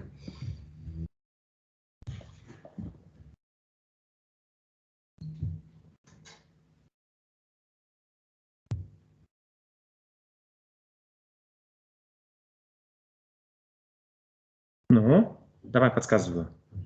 Берем прыжок, например, опорный прыжок через спортивного козла. Какие фазы у нас существуют? Подсказывайте. Фаза разбега, отталкивания, полета и приземления. Мы всегда ученикам разбиваем по фазам. Если у тебя не будет правильный разбег, соответственно, у тебя все фазы остальные пострадают. Не будет правильным наскок и отталкивание, соответственно. Неправильное отталкивание ведет к неправильной фазе полета. Неправильная фаза полета, соответственно, ведет не к тому приземлению, которое тебе нужно. Все легко и просто. Не уловил одну часть прыжка, не уловишь другие части прыжка. Согласен со мной, Дмитрий? Дальше еще. На каком-то примере можешь? Но почему нет-то? Высоту и длину можно пример привести. Да. Ну, высоту прыжок тоже фаза, то же самое. Только там перелет через планку идет у тебя и приземление. А если в длину взять просто толчком двумя ногами? Ну, общий весь прыжок. А если не замечали, что некоторые прыгают, смотрите, вот у нас линия, стоят, и потом прыжок. Что запрещено делать, допрыгать? У нас же прыжок с места толчком, да, ногами, без допрыга. Некоторые прыгают так вот линия, то есть перед самим прыжком он раз, одну ногу почему-то выставляет вперед и потом прыгает. Это заступ. То есть вот эти недочеты необходимо оговаривать сразу. Да, такие частные у нас моменты. Дальше еще какие примеры можно привести? С разбега. Угу. Да, на фазы. Да. Низкий старт, естественно. Конечно, конечно. Сопротивление у тебя, соответственно, другое будет совершенно. Да? Встречного воздуха и так далее. Дальше идем. Валентина Петровна. Классифицировать объекты, объединять в группы по существенному признаку. Классифицировать объекты.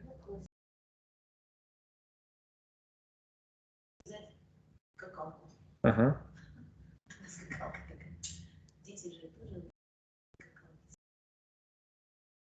Как правильно скажешь, но все равно. Так, скакалки. Так, есть скакалки, они же смотрят, есть такие скакалки резиновые, есть тряпочные, есть еще. По длине разные скакалки есть. По длине, по длине разные. Тоже, да, по длине часто, вот, по цвету. Да. По цвету, да, почему да. Да. Кто-то говорит, дайте мне синенькую, дайте мне желтенькую. Вот. Угу. Да. И по мячам тоже можно так. Дальше идем. Виктория. Ученик научится приводить примеры в качестве доказательства выдвигаемых положений. Приводить примеры в качестве доказательства выдвигаемых положений.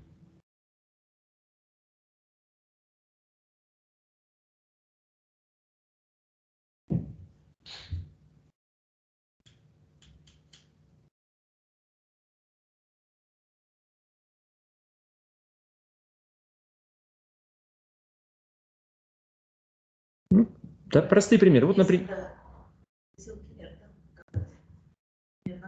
Кто-то, да? Это про ученика говорится? Да, с позиции ученика, конечно. Ну вот смотрите, если ученик на уроке скажет: Андрей Николаевич, вот мы сегодня сдаем прыжок в длину с места толчком двумя ногами на оценку, нелогичным ли будет, коль у нас новое покрытие, лакированное, постелить рядом тряпочку и смочить ее водой? Таким образом, я у себя собью пыль с подошвы, и у меня прыжок физически будет дальше. Я, почесав репку, с ним соглашусь и сделаю его просьбу. Но по сути, правильно ведь? И прыжок будет гораздо дальше. Да, да. Но это так, это реалии жизни. Да, да. В каких случаях? При подтягиваниях или магнезия, либо мел. На сгибание-разгибание рук в упоре лежа то же самое они делают. Потому что там где-то эти на платформе, если у кого-то есть, сталкивался с ГТОшной платформой, руки скользят потом. Они обычно магнезию либо мелом. Да. Так, дальше идем. Дмитрий, устанавливать причинно-следственные связи и зависимости между объектами, их положение в пространстве и времени. Устанавливать причинно-следственные связи и зависимости между объектами, их положение в пространстве и времени.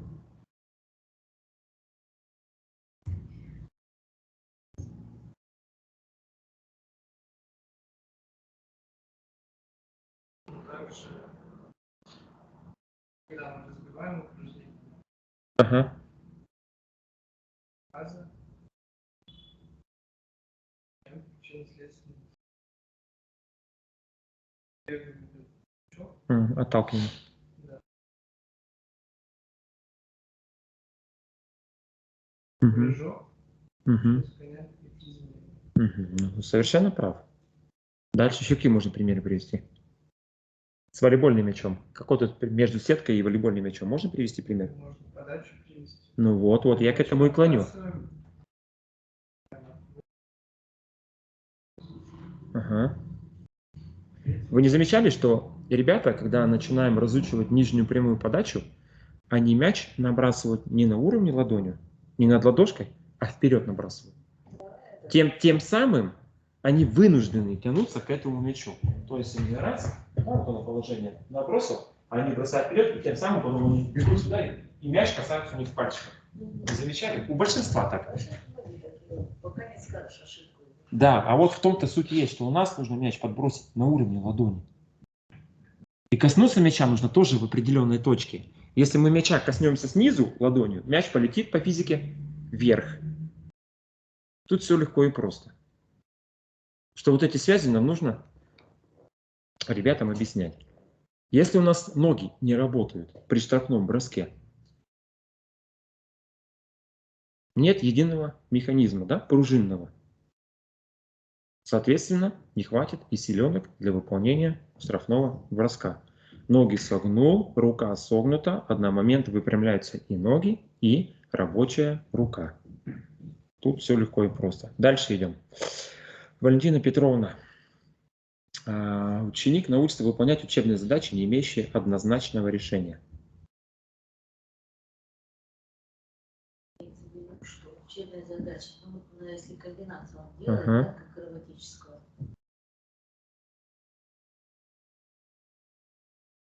Если она поставлена полностью, вот как написано, расписано, выполняет, Ага. а в то же время он может что-то и как и свое добавить, наверное, где-то там. Ну, можно я продолжу? А почему нет? Вы совершенно правы.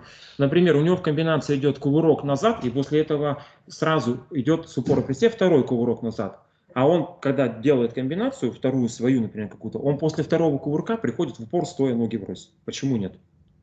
Раз сразу, и в упор, стоя ноги врозь. Представляете, о чем говорю? Да, упор, стоя ноги врозь.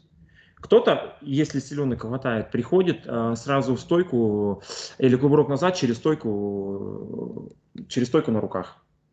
Раз, все. Масса элементов. Ну, тут масса примеров можно привести. Дальше идем. На познавательных универсальных. Мы их закончим, потом сделаем перерыв, хорошо? Познавательные универсальные учебные действия. Жарковато просто. Формирующие поисковую и исследовательскую деятельность. Формирующие поисковую и исследовательскую деятельность.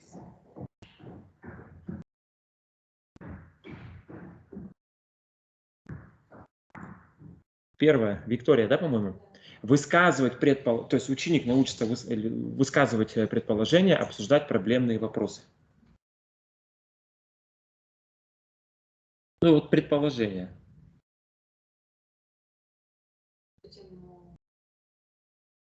Угу. Показывать свои предположения, как самые цели, задачи. Да, ну вот, например, я думаю, что если я сегодня начну пробегать 1 километр и начну в легком темпе, то мне дистанция дадится гораздо легче. А если я начну бежать эту дистанцию сразу с ускорением, то я могу не добежать, например, да? Ну, если подумать, да? Дальше, какой еще пример можно привести? Предположение.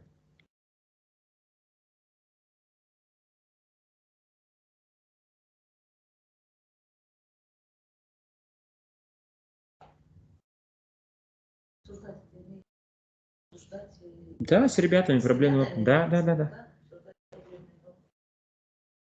Ну, пока на предположениях. Я хочу еще пример. Высказывать предположения на уроке. Ну вот вы про ЧСС говорили здесь прекрасно. Если у нас сегодня в разминочной части будут, например, то-то, то-то, ЧСС, например, у меня будет таким-то, таким-то. Ну, к примеру. Да.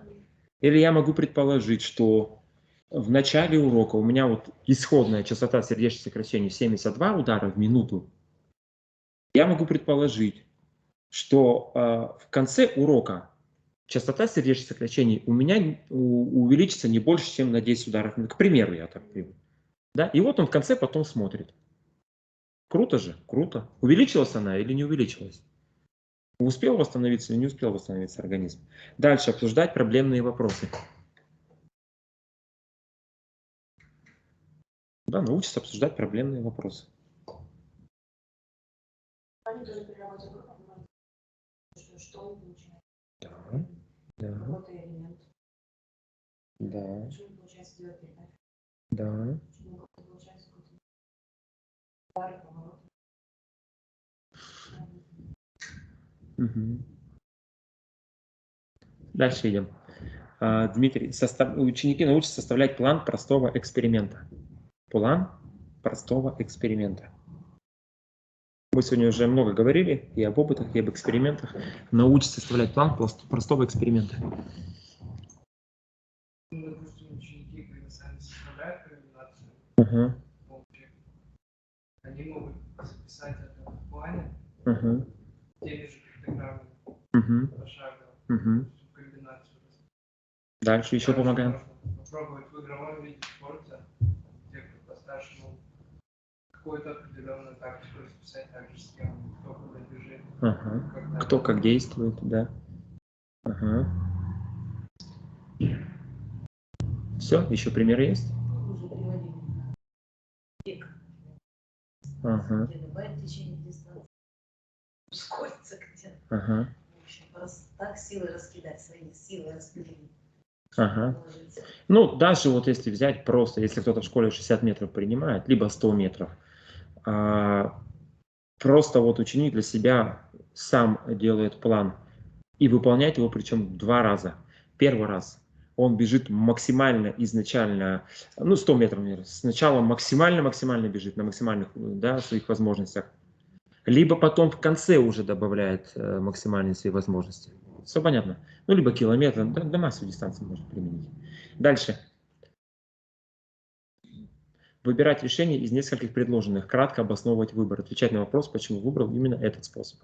Вот когда вот, например, при выполнении штрафного броска, я ему говорю, например, я советую так, а он совершенно по-другому бросает. Независимо, значит, хорошо попадает.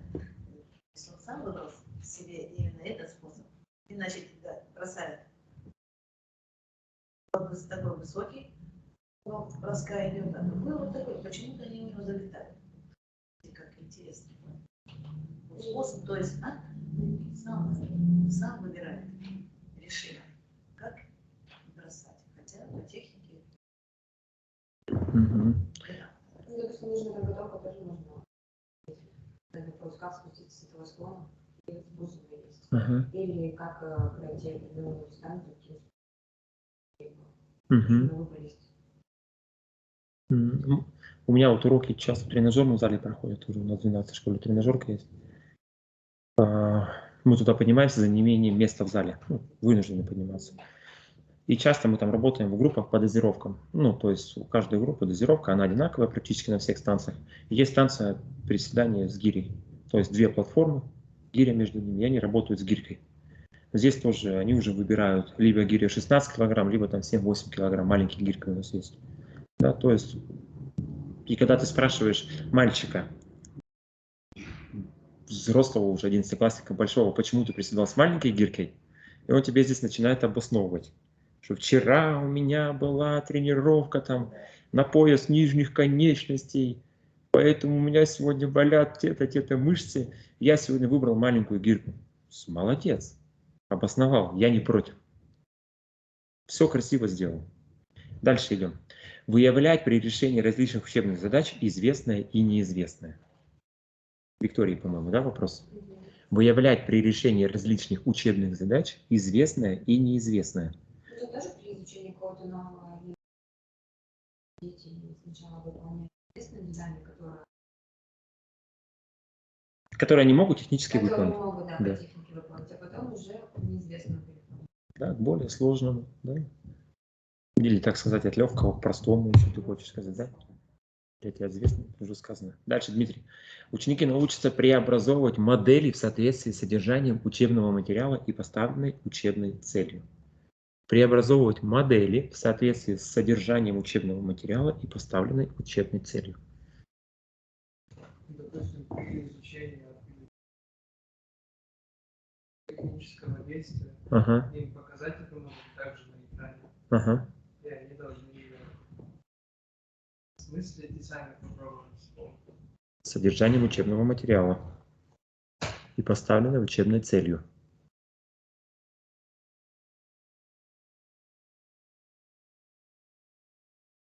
Ну, даже те же самые можно приравнять к учебному материалу у нас построение пирамид.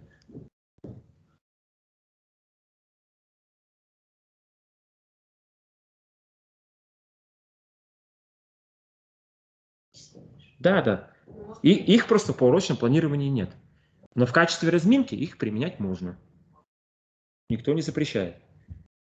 Или уже не качество разминки, а попозже, когда уже Да, элементы, да. Ну, я имею в виду простые там элементы, конечно. Я не говорю трехуровневые, четырехуровневые и так далее. Дальше идем. Моделировать различные отношения между объектами окружающего мира. Строить модели с учетом их специфики, природный, математический, художественный и другие. Учитывать вот снаряды, да? Вот эти, какие они. И уже потом если меня взять, если скакалку взять, если взять снаряд любой. Козла этого. Учитывать, да. Тогда уже можешь ты строить. Как тебе прыгаешь, как эта скакалка. Помогает или нет она.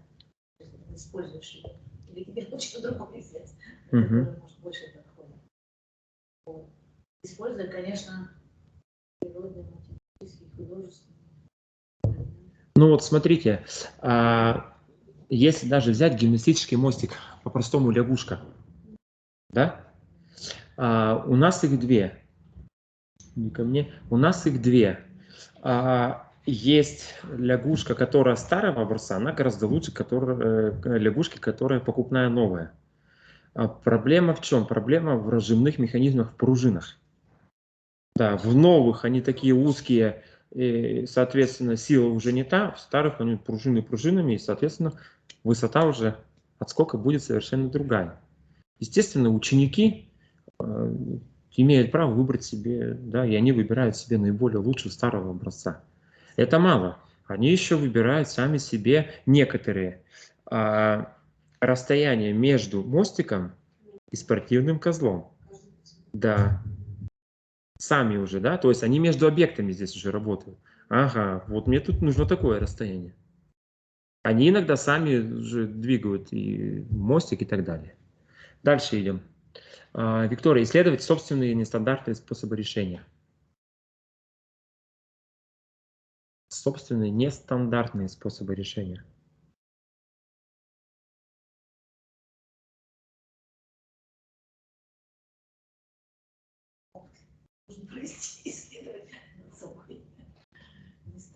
Ну, тут исследовать, конечно, так громко сказано. Собственные нестандартные способы решения. Ну, возьми баскетбол. Вот, допустим, он никогда не делал проход к кольцу, вообще никогда не делал в игре. Все, боялся, все через передачки работал. А тут озарение нашло, он сделал проход, 2 шага попал. Ух ты! Да? И он тут начинает кумекать. А почему я раньше этого не делал, когда здесь зона свободна? Все ведь легко и просто. Либо обыграть одного соперника. Сделал рывок влево, сам повел вправо, 2 шага попадания. Начинают же немножко они уже потом Разбираться, что куда. Дальше идем. Преобразовывать объект, импровизировать, изменять, творчески переделывать. Дмитрий. Преобразовывать объект, импровизировать, изменять, творчески переделывать.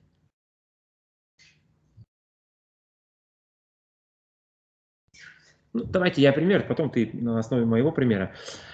Смотрите, все сталкивались с длинным кувырком вперед. Не простой, а длинный кувырок вперед. Теперь мы его немножко модернизируем. Мы ребятам поставим препятствие. То есть гимнастическая палочка. То есть у них появился уже уровень, через который нужно выполнить этот прыжок. Я вот обожаю это в 11-10 классах работать. Раз палочку повыше, они уже... Да, вот у тебя преобразовали мы. Преобразовали. Какие еще примеры можно? Ну, давайте еще пример приведу. Ребята очень любят, когда у них что-то очень хорошо получается. И когда я к кольцу по диагонали, под углом к кольцу ставлю гимнастический мостик, вы не представляете, где какая радость. Как мы с ними только не работаем. И они сначала с ведением работают. Потом сами меня уже просят, просто, Андрей Николаевич, давайте вы нам передачу, там с передачи сразу на скок, там пытаются в кольцо сверху забить. Потом мы работаем с ними с отскока от пола уже, то есть они приноровились. Потом здесь стоит мостик, я стою здесь, там колечко, я им за спину передачку делаю, не работаю. То есть они уже обязаны мяч поймать сразу. Преобразовали. Классно. Что еще можно, Дмитрий? Преобразовать.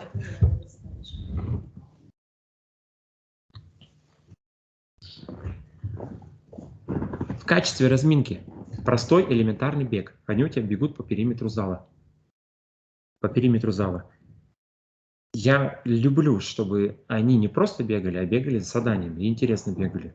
Я часто то залезу на шведскую стенку, подниму ладонь вверх, то есть бежим, касаемся в прыжке моей ладони, то с планку от прыжка в высоту куда-нибудь там на шведскую стенку они бегут, перепрыгивают, то скамеечку выдвину быстро, по скамеечке не пробегу. Все равно уже интересно, разнообразно.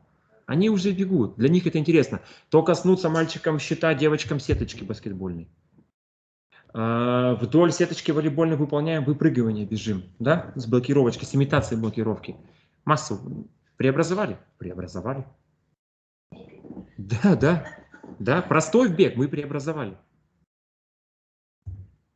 Ну, я обещал познавательно разобраться. Да, смотрите, как мы с вами... Нет, там уже у нас идут коммуникативные. Смотрите, как мы с вами поступаем. Коль я вас 2:30, даже где-то в 14:20 покидаю, давайте мы с вами встречаемся... Нет, я хочу обед сделать вам. Да, полностью, чтобы отдохнули побольше. Кто-то обедать пойдет? А? Можно без? Тогда давайте. Сейчас 10 минут мы с вами встречаемся без 20, хорошо? Хорошо? Отдохнем. Пока можете свои вопросы решить. Так, на коммуникативных мы остановились.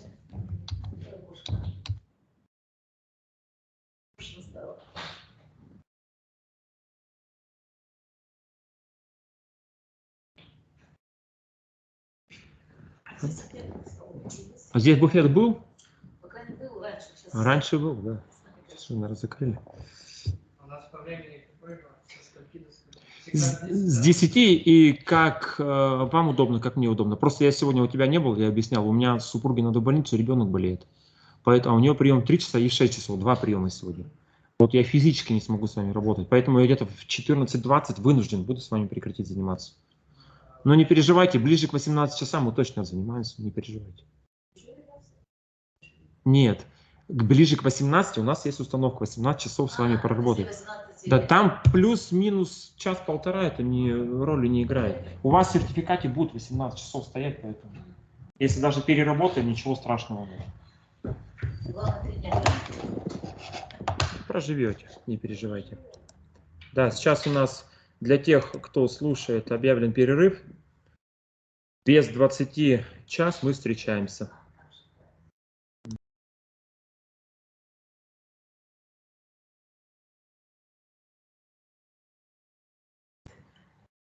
Еще раз говорю, для тех, кто нас прослушивает, если кто-то прослушивает, у нас до без 20 час перерыв. Спасибо всем за внимание.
это... Угу. Все, начинаем потихоньку. Да? Пейте. Для тех, кто присоединился к трансляции, мы начинаем, продолжаем, точнее, наши курсы. Мы остановились на... Так, сейчас я мышкой здесь щелкну. Ага. Метапредмет мы с вами прошли. Мы остановились. Коммуникативные не прошли мы с вами, да? Мы остановились на коммуникативных универсальных учебных действиях. Так, и первая группа – это УУД, отражающие умение работать с текстом. Ну, больше, у нас тоже есть тексты и графические, пиктограммы в том числе. То сейчас попытаемся с вами разобраться.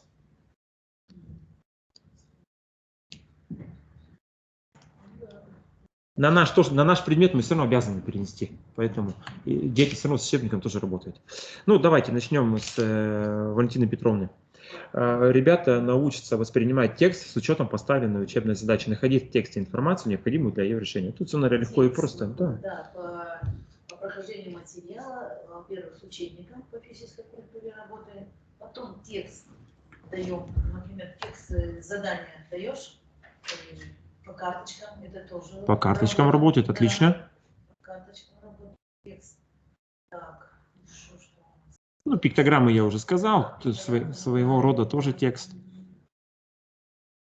Любые олимпиадные задания. Да, умение вчитаться, умение все выделить, конечно.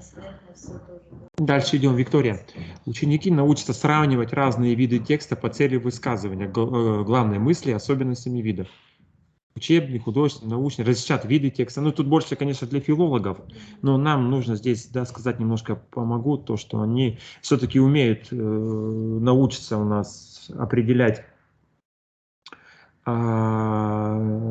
картинки от пиктограмм и так далее. Жесты те же самые, да, нарисованные кружочки, не кружочки, может, какие-то у нас символы будут и так далее. Вот что здесь имеется прежде всего в виду. Дальше. Дмитрий. Ребята научатся анализировать и исправлять деформированный текст, находить ошибки, дополнять, изменять, восстанавливать логику изложения. Какой здесь пример может привести, в частности, нашего предмета? Анализировать и исправлять деформированный текст. Помогай.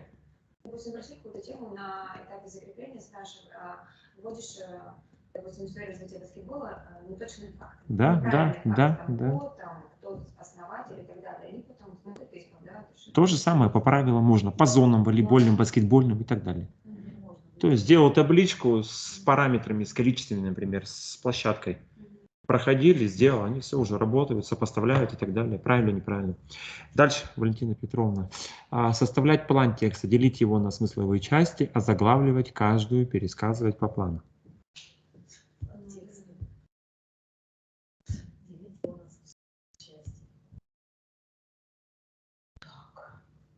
Ну вот уже сказали, вот допустим, про историю баскетбола, да? Смысловые части, кто создатель, биография, например. Угу. Основные правила. Правила, основные даты можно выделить, да, и так далее. Вот они. Дальше идем. Следующий у нас блок – это коммуникативные УУД, отражающие умение участвовать в учебном диалоге и строить монологические высказывания. Что такое монологическое высказывание? Ну, вести монолог, то есть все спокойно разговаривать, высказываться и так далее. Так, Виктория, давай с тебя. Первое, да, умение – это оформлять диалогическое высказывание в соответствии с требованиями речевого этикета. Оформлять диалогическое высказывание. Угу. Как с учителем, так и со сверстниками своими, да? Требования речевого этикета. Ага. То есть можно сказать, например, если гимнастику ведешь, значит, ты должен терминологию да, само собой. Само собой, да. Дальше идем. Дмитрий. Различать особенности диалогической и монологической речи. То есть ученик должен это различать. Диалог и монолог. В чем разница? Ну вот сейчас уже сказала Виктория про диалог. Да, сам излагает свои мысли по поводу какого-либо упражнения, либо текста, пиктограммы, правила, жеста и так далее, либо поясняет свою мысль конкретно. Дальше. Валентина Петровна. Описывать объект, передавать его внешние характеристики, используя выразительные средства языка. Объект, это, ну, по отношению, вот, объект может быть и мячи, и Да, лыжи, да. и там еще, ну, различные спортивные медали, Угу. или снаряд тот же, Угу. и его характеристику. Ну, поставишь, например, даже перекладину, одна в школе у нас единственная перекладина была в ставим, правильно. А другие школы такие навесные, да, на стенку. Сразу дети приходят, о, прикольно, так уж надо делать упражнения, все. Ну, то есть характеризуй сразу. Так, используя различные средства языка. Ну вот, да, здесь может быть и терминология, да, используется. И турник, ну, турник и подробно. Перекладина, мы всегда правильно называем, перекладина. И любой там снаряд наш спортивный, надо правильно. Там ведь скажем, бывает, знаете, как иногда дети говорят, ну как-то по-другому иногда скажешь, нет, это вот именно баскетбольный мяч, это волейбольный мяч. Да, даже если по технике упражнения, зачастую ребята это выполняют, контрольные нормативы, но когда ты кого-то не было, так или иначе все равно нужно допринять норматив. И когда он приходит, я люблю учеников спрашивать, какой норматив сдаешь, назови его правильно. И он начинает, естественно, его не было, и ты мытарством там с него это все вытягиваешь. Да, что если называется у нас передача мяча сверху над собой двумя руками, то она так и называется. А они любят просто, ну вот это вот. Да, говорят? Ну вот это вот. Дальше идем. Кто у нас там? Виктория? Бам-бам. Характеризовать качество, признаки объекта, относящие его к определенному классу виду.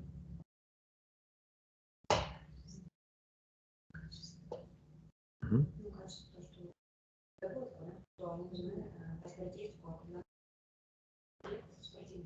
Да, да, даже вот мяч возьми. Просто есть, вот, например, признанные мячи баскетбольные, 3 мировые там марки, Молтон, Спалдинг и Вилсон. Да, и ученик, когда, например, знающий, он увидит, что перед ним Молтон, о, ничего себе, я лучше там Молтон возьму, да, у него там из кожицы натурально сделано. Да, 7, там, ничего себе, отскок такой, который удобный для него и так далее.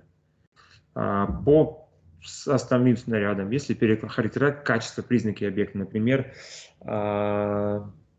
теннисные мячи, они тоже есть разные по качеству, я имею в виду. Есть те, которые с нормальным отскоком, есть те, которые без нормального отскока. Да, естественно, ученик, попробовав, он осознает и дает характеристику, что этот мяч, да, не так скачет, как нужно. Поэтому... Да, да. Лучше по качеству, чем сейчас. Сейчас новую школу привезли баскетбольных мячей, есть волейбольных, но они как деревянные баскетбольные, ну там лыжи вышли, все. Футбольные даже грудь невозможно. А они сейчас лежат там в гараже. Ну просто чистятся, понятно. Потому что вообще ужасно. Ну сейчас. Это сейчас же только патенты. Раньше можно было, мы приезжали, спортовали, там делали заказ, а сейчас мы даже не видим, что мы привозим. Дальше идем, Дмитрий. Характеризовать существенный признак разбиения объектов на группы классификации. Приводить доказательства истинности проведенной классификации. Также разбить полностью уже есть классический. Также понимаем. Также такие. Ну, аналогично лыжи. Да. Длина выше. Даже ничего можно. Есть игровые, допустим, волейбол. Есть набивные мячи, есть баскетбольные мячи для улицы, есть баскетбольные мячи для зала, да, индур и аутдур, ну, у них там классификация идет и так далее. Давайте классификацию. Наоборот.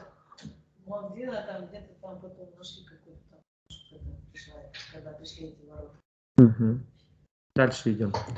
Валентина Петровна, характеризовать существенный это я сказал, выбирать вид пересказа. Ну, нам тоже относится так, полный, краткий, выборочный в соответствии с поставленной целью.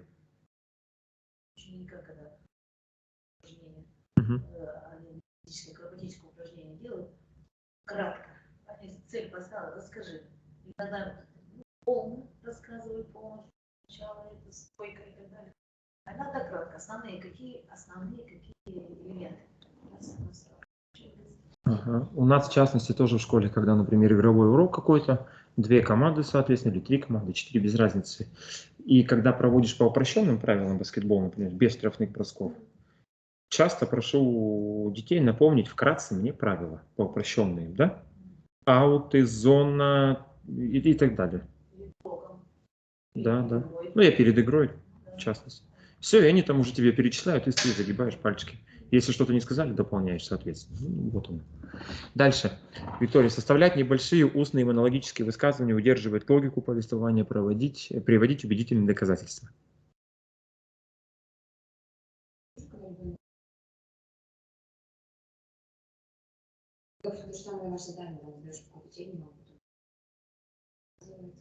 Угу.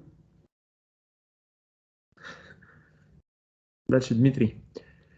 Ну, писать сочинения у нас, конечно, на уроке никто не будет, если только и рефераты пишут, исключительно освобожденные. Ну, доклады тоже можно, конечно.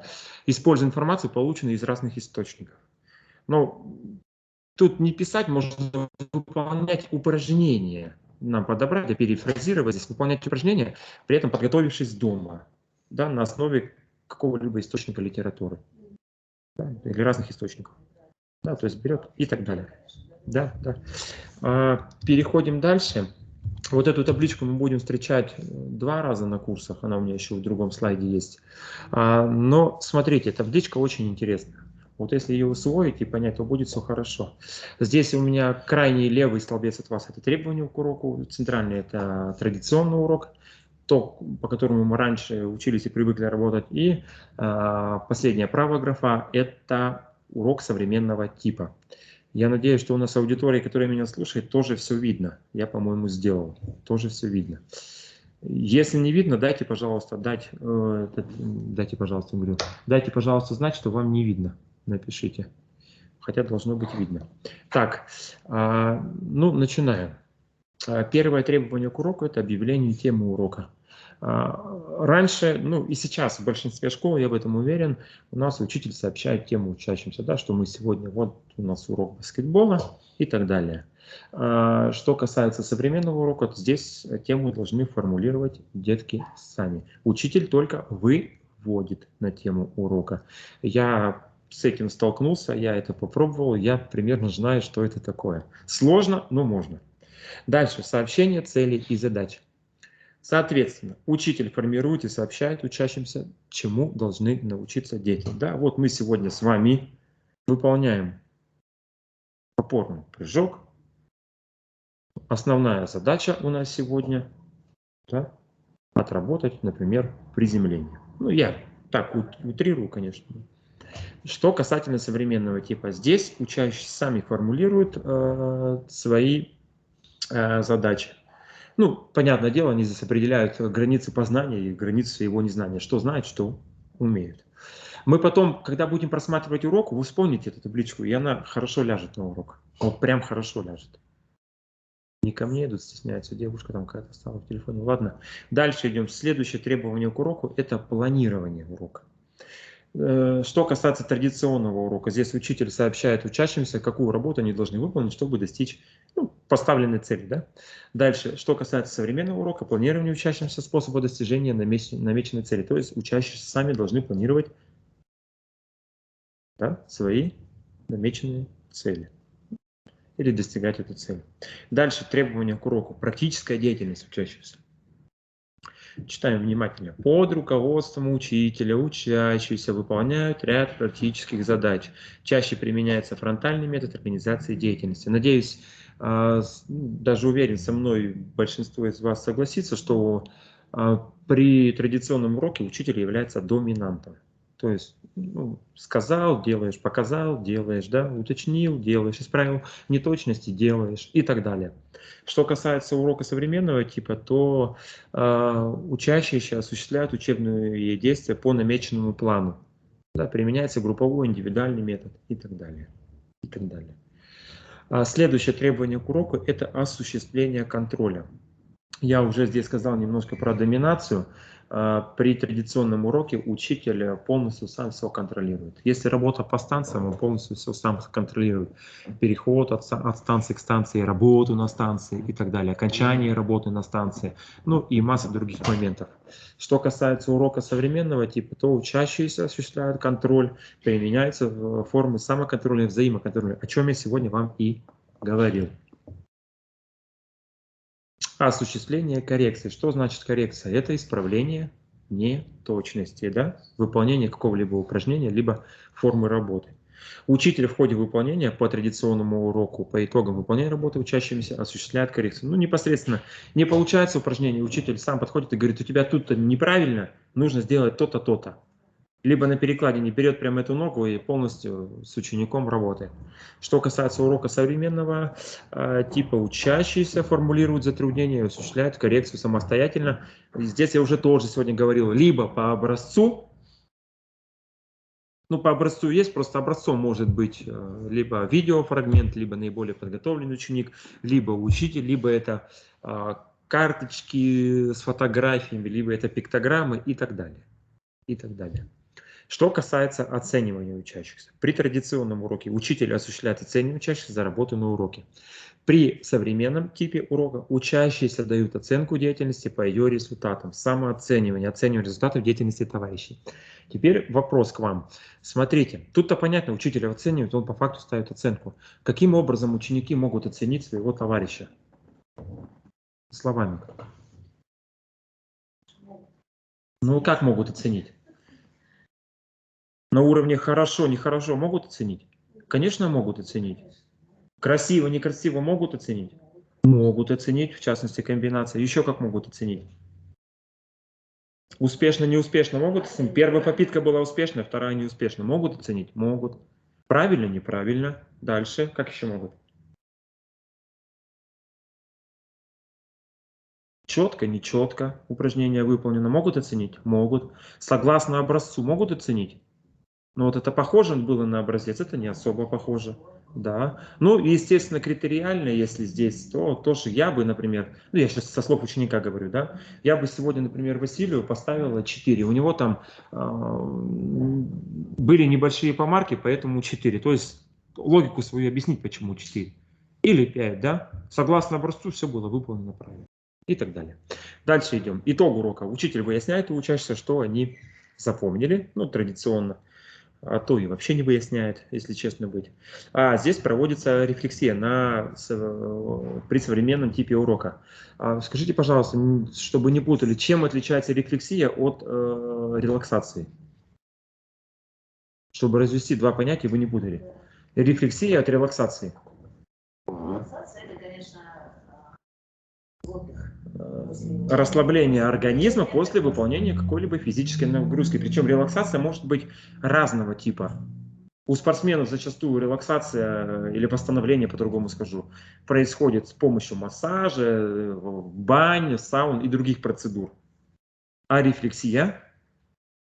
Рефлексия – это запоминание на упражнения. Да, это прежде всего понимание того, что у тебя получилось на уроке, правильно, да, и то, чего не получилось на уроке. Да, и вот в конце урока, вот видео будет прекрасно видно, и вот у меня на уроке в частности, проводиться будет рефлексия, что ребята усвоили, чего не усвоили. И в частности у меня проводится с опросом каждого ученика практически, чтобы не забыть, да, что получилось, что не получилось, а почему получилось и так далее. Да, я понимаю, вот в том-то и дело, много болтовни. Я уже окунулся в это, я это понимаю, да. Домашнее задание, следующее. Требования. Учитель объявляет и комментирует чаще задание одно для всех. Ну, традиционно, да. Выполнить то-то, то-то, либо да. А тут учащиеся могут выбрать задание из предложенных учителем с учетом индивидуальных возможностей. То есть здесь у ребят появляется некий выбор. Особенно у нас сейчас современное общество по физ-возможностям совершенно разное, катастрофически разное, я бы сказал. Тот, кто в секциях занимается, он еще более или менее подготовлен. Тот, кто нигде не занимается, чего греха таить, по физическим возможностям отстает по многим параметрам. И поэтому, когда мы задаем домашнее задание, нужно учитывать возможности каждого ученика. И если мы задаем какое-то физическое задание или упражнение, то лучше объявлять дозировку, что да, и так далее, и так далее, и так далее.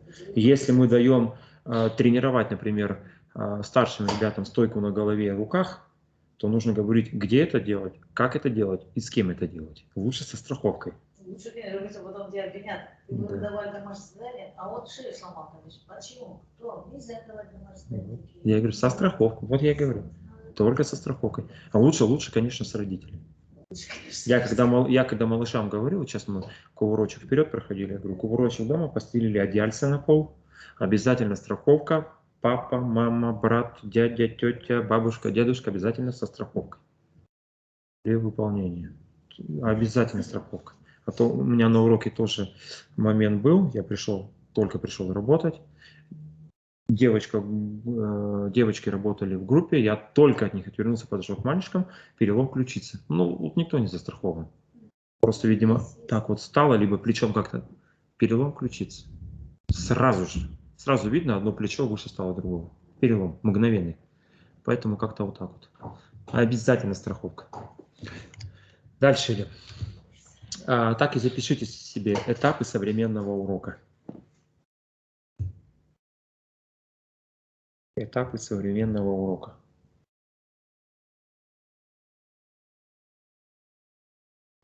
Ну, первый этап организационный, да, этап организационный момент, так скажем. Посмотрите на цель внимательно. Включение учащихся в деятельность на лично значимом уровне, да. Хочу, потому что могу. Ну, понятное дело, 1-2 минутки. У учащихся должна возникнуть положительная эмоциональная направленность, включение детей в деятельность, выделение содержательной области. Приемы работы, какие можно здесь применить. Учитель в начале урока высказывает добрые пожелания детям, но здесь я их зачитывать не буду, у нас это на уроке тоже возможно. Учитель предлагает детям подумать, что пригодится для успешной работы на уроке. Дети высказываются. Да? Можно здесь любой девиз, эпиграф, у нас это на уроке тоже уместно. Только не на проекторе, можно заучить спокойно на урок, почему нет? Ну, или самопроверка домашнего задания по образцу тоже здесь актуальна, если было домашнее задание в этом моменте. У меня в 9 классе сейчас задавал домашнее задание, у кого дома есть мяч, тренировать дома нижние передачи мяча над собой. Один мальчик на следующий урок приходит и говорит: Андрей Николаевич, ну нереально, говорят, болит предплечье. Да, это плечо, у нас это предплечье. Нереально, говорит, болит предплечье. Я ему на английском фразу выдаю: no pain, no gain. То есть без боли не достичь результата. Тут трепку почесал, спросил у соседа, что это такое, согласился. Да, то есть сюморить где-то всегда можно. То есть, конечно, я сам по себе такой, я где-то юморну, но уместно, тоже без обиды для ученика. Но здесь даже не юмор, здесь no pain, no gain, это действительно так переводится, без боли не достичь результата. Поэтому я ему это и сказал, это уместно. Хочешь, чтобы получалось на 5, поработай дома. Здесь в рамках урока, говорю, за 40 минут у нас не тренировка. Я тебя физически научить на 100% этому элементу не смогу, к сожалению. К сожалению. Так, дальше идем. Актуализация знаний. Цель.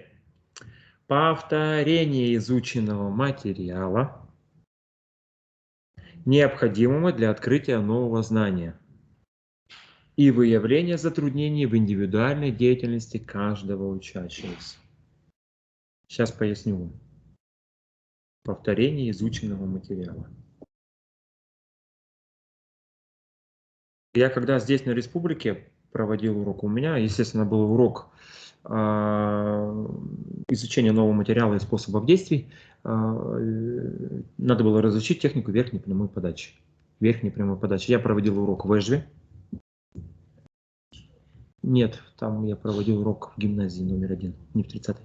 А по верхней, это у меня не город был, или город. Город даже не республика. На республике я проводил, даже не помню, где проводил. Проводил в 26-й школе на республике, тоже тут на Печорской.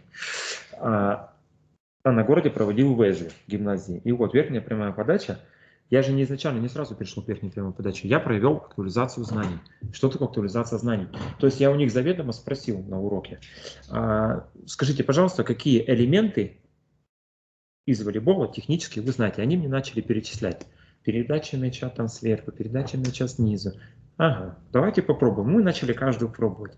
Мы дошли до верхней прямой подачи. Я здесь у них как бы законстатировал факт, что у большинства из класса верхняя прямая подача не получается. То есть таким образом я создал проблему. Точнее, они проблему выявили у себя. Я ее просто констатировал. Все, есть проблема, нам ее надо решать. Мы начали выявлять потом, в чем эта проблема является. Нашли образец, тот ребенок, у которого получилось, я ничего там не показывал совершенно. И мы согласно эталону уже работали. И к концу урока мы потом сделали уже такую проверочку. Они у меня поработали в группах по эталону и проверочку, у кого получается, у кого не получается. У большинства стало получаться, у некоторых до сих пор не получалось, но мы-то пришли к чему? Не получалось, потому что не хватало физики, о чем я и говорил. По технике-то вроде все делают правильно, но вот элементарно, да, замах руки, да, и, ну, хиленько-то вот раз по мячу и так далее. Идем дальше. 4-5 минут традиционно проводится. Возникновение проблемной ситуации, о чем я уже сказал на примере собственном. Но актуализация тут по-старому написано: знание, умение, навыков, вымыслительных операций, внимания, памяти, речи. Создание проблемной ситуации, да, выявление и фиксирование в громкой речи, где и почему возникло затруднение темы и цели урока.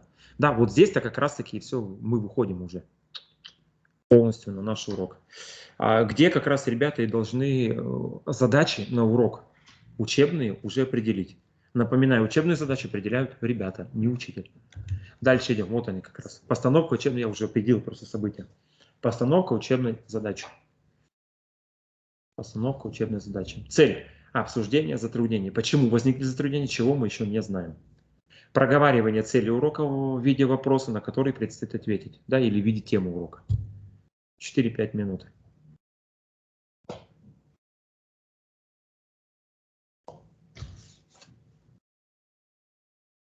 Это видео все будет хорошо, четко видно.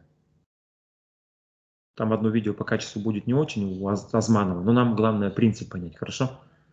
Остальные 2 видео у Лебедева и у меня более-менее четкие.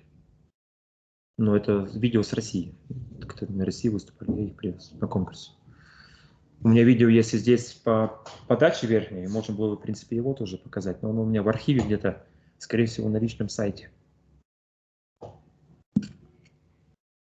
Записали тем, кому надо? Открытие нового знания. Я сейчас не говорю про типы урока открытия нового знания. Это именно этап открытия нового знания. Естественно, на уроке открытия нового знания. Вот здесь вот, да, этап изучения новых знаний, способа действия. Цель. Обсуждение проекта решения учебной задачи и ее решения. Обсуждение проекта решения учебной задачи и ее решения. 7-8 минут. Способы диалога, групповая или парная работа. Тут все понятно. Я просто зачитываю. Методы. Побуждающие гипотезам диалог, да, то есть у нас получится то-то, то-то, наверное, а может и не получится. Подводящий к открытию знания диалог, подводящий беспроблемный диалог. Организация самостоятельной и исследовательской деятельности, выведение алгоритма действий. Все вместе с преподавателем.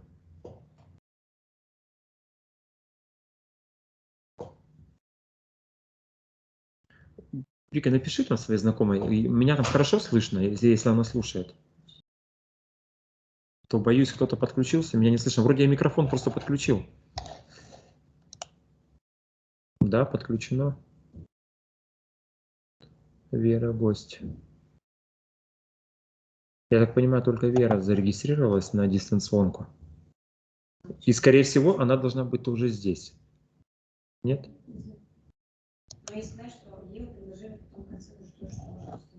Ну, понятно, ладно. Ладно, понятно. Может, у нее просто проблемы возникли с работой, и она как бы альтернативные варианты предложила, что, а можно ли Сказали, можно. Скорее всего, так, я так подразумеваю. Дальше идем. Следующий этап на уроке – это первичное закрепление. Сразу говорю, этапы на уроке могут быть несколько разнятся, да, в зависимости от типа урока. Немножко могут разниться. Здесь первичное закрепление. Это у нас урок освоения новых знаний и способов действий. Я про этот урок говорю. А кто тебе новых знаний? Ты закажешь? Нет, есть уроки. Да. Но когда я работал, готовился на конкурс, мысль убежала, что вот эти все уроки закрепления, уроки повторения, уроки совершенствования, их все можно положить на ФГОС. Вот в частности, я на России давал не урок разучивания новых знаний, что в 1000 раз сложнее, чем дать урок разучивания новых знаний. Выявил проблемку и пошел. А отсовершенствовать, закрепить гораздо сложнее в разы. Гораздо сложнее в разы. Не знаю, почему я взял на Россию именно это. Потом... У меня там закрепление или совершенствование было, я, к сожалению, не помню. Да. Ну, мы увидим по видео завтра. Или послезавтра. Тему нет. Я звонил отсюда в Петербург. Мне учитель физкультуры давал тему урока. Баскетбол. Да. Тему урока, баскетбол. И вот я уже от нее плясал. Да. Ну, по уроку там уже потом конкретно поговорим. Здесь первичное закрепление, да, материала. Цель – проговаривание нового знания, запись в виде опорного сигнала. Ну, это больше там, к филологам, к математикам, то есть запись в виде опорного сигнала. 4-5 минут длится, способы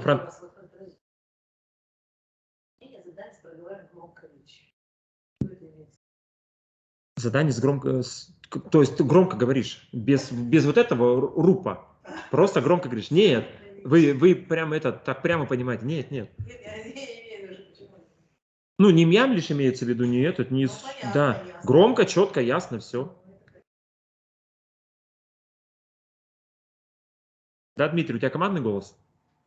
А смотря на меня, у меня командный голос? Командный у меня голос? Дальше идем, значит, хорошо. Не зря на учителя физкультуры учился. Дальше. Средства, которые мы применяем. Комментирование, обозначение знаковыми символами, выполнение продуктивных заданий. Тут все понятно. Дальше. Выполнение заданий с проговариванием в громкой речи. Ну, вы уже здесь сказали.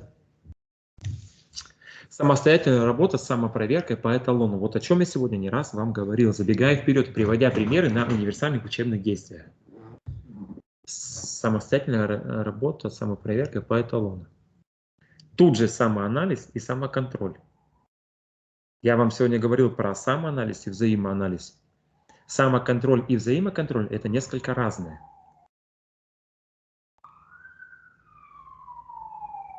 Самоанализ и самоконтроль. Я сказали взаимо.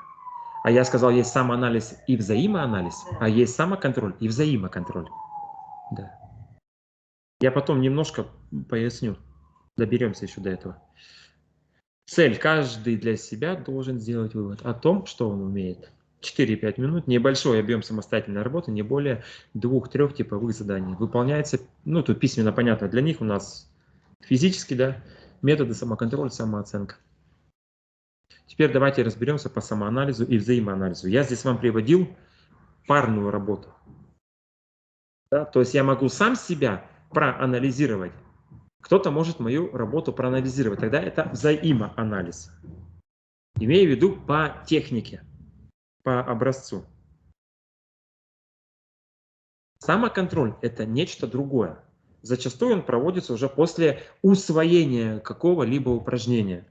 Например, у вас есть критерии какие-то на уроке. Например, из 5 раз ты у стеночки в определенную точку штрафным броском по технике попадаешь в эту точку 5 раз. Оценка 5 условно. 4 из 5 оценка 4 и так далее.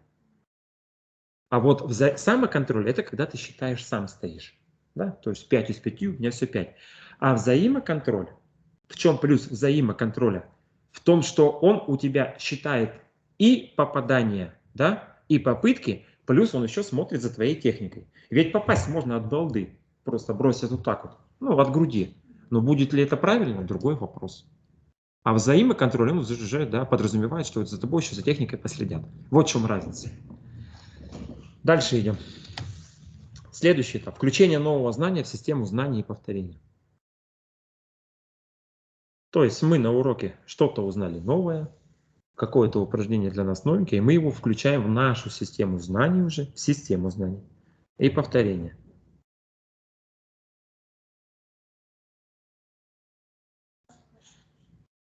Хорошо слышит? Отлично, спасибо. Так, теперь давайте разберемся в систему знаний и повторения. Ребятам очень важно понять, для чего вообще мы разучиваем сегодня на уроке нижнюю, например, прямую подачу, либо верхнюю прямую подачу. А для того, что это ключевой элемент игры в волейбол – подача.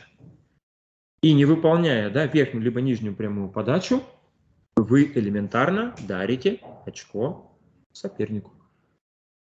Все понятно? И если вы на этом уроке еще какое-то проводите элементарное игровое действие в конце урока, и они физически это пробуют, вообще будет шикарно. Вообще будет шикарно. Ну, здесь я уже не буду зачитывать, что 7-8 минут и так далее. Дальше идем. Рефлексия, либо рефлексия. Кто как говорит. Психологи часто говорят рефлексия. Я буду говорить рефлексия деятельности, итог урока. Цель. Вот я уже вам расшифровал, что такое рефлексия. Осознание учащимися своей учебной деятельности. Самооценка результатов деятельности своей и всего класса. Вика, ты не спросила, она презентацию-то видит? Просто камеру-то навели, я за масштабы камеры не ручаюсь. Да? Все, отлично. 2-3 минуты рефлексия.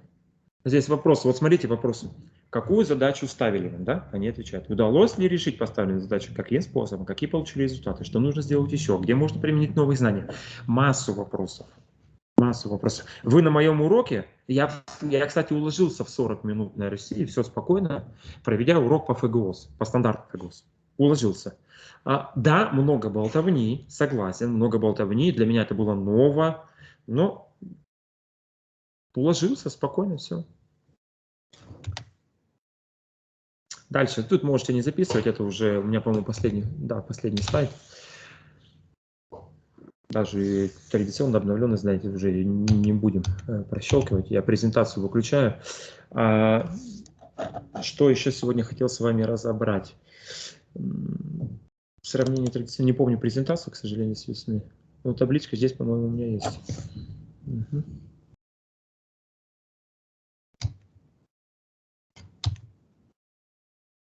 Угу. Что касательно требований к современному уроку. Мы с вами таблицу уже разобрали, помните? Требования к... Я здесь быстро пробегу, здесь немножко могут новые элементы вылезти. Требования к современному уроку. Учитель – организатор, не доминатор. Самостоятельная работа учащихся, рефлексия учащихся, двигательная и речевая активность. Оценка на уроке должны получить все учащиеся. Чего от нас сейчас и требуют даже руководство школы, чтобы у учащихся на каждом уроке были оценки. Хотя бы 3 оценочки, но на уроке стояли. Даже специально консультировался с завучем, что она говорит. Вы свою работу можете делать следующим образом. Оценивать не только ведь физические возможности учащихся, но и ответы на уроки. И поэтому, когда я захожу в ГИС электронное образование, кто работает с электронным дневником уже? Работаете? Там есть выбор. Либо это практическая работа, либо это, я имею в виду, да, какой вид сегодня делали, либо это упражнение на развитие физических качеств, либо это игра, вы выбираете. Ну, например, упражнение на развитие физических качеств. Поставили оценки. Тем, кто там работал, заслужил и так далее. Но если я кого-то на уроке спросил, и он достойно ответил, я хочу поставить пятерки, почему нет? Я набираю «добавить задание», выбираю ответ на урок и ставлю еще оценки. То есть у него 2 оценки в одной графе могут быть спокойно. Все. Да, и накопляемость оценок у ребенка есть. То есть у меня, как у преподавателя, и у ученика в том числе, в конце четверти не болит голова, что накопляемости оценок нет и так далее. Да, надо. За работу на уроке тоже надо ставить. И приучать детей надо, чтобы они на уроке работали. И потом, когда появляется тройка, уже ребенку объяснять, что у тебя тройка за то-то, за то-то. В принципе, за то, что ты не работал, у тебя практически не работал, у тебя 3 стоит. Извини, друг, да? Дальше какие формы, да, тут задания на уроки, ну, тут требования к учителю, деятельность ученика, организационно-контрольная оценочная деятельность. Ну, это вот то, что надо вот сюда, вот к этому уроку имеется в виду. Дальше. Новый образовательный результат, традиционный взгляд. Тут прочный, я уже тоже оговорку делал сегодня, знания, умения, навыки. Что касательно ФГО, то развитие личности учащегося, да, ориентировка у нас идет на развитие личности учащегося. Что касается информации, то у нас по традиционному взгляду учитель источник информации, здесь учитель соавтор образовательного продукта. Соавтор. Дальше. Что касательно образовательного процесса, ученик объект образовательного процесса, ученик деятель. Да, и продукты у нас будут совершенно тоже, результаты, точнее, совершенно будут тоже разные. Здесь, если у нас по ФГОС можно выйти на совершенно разные продукты, это и проектная деятельность, и так далее, эксперименты.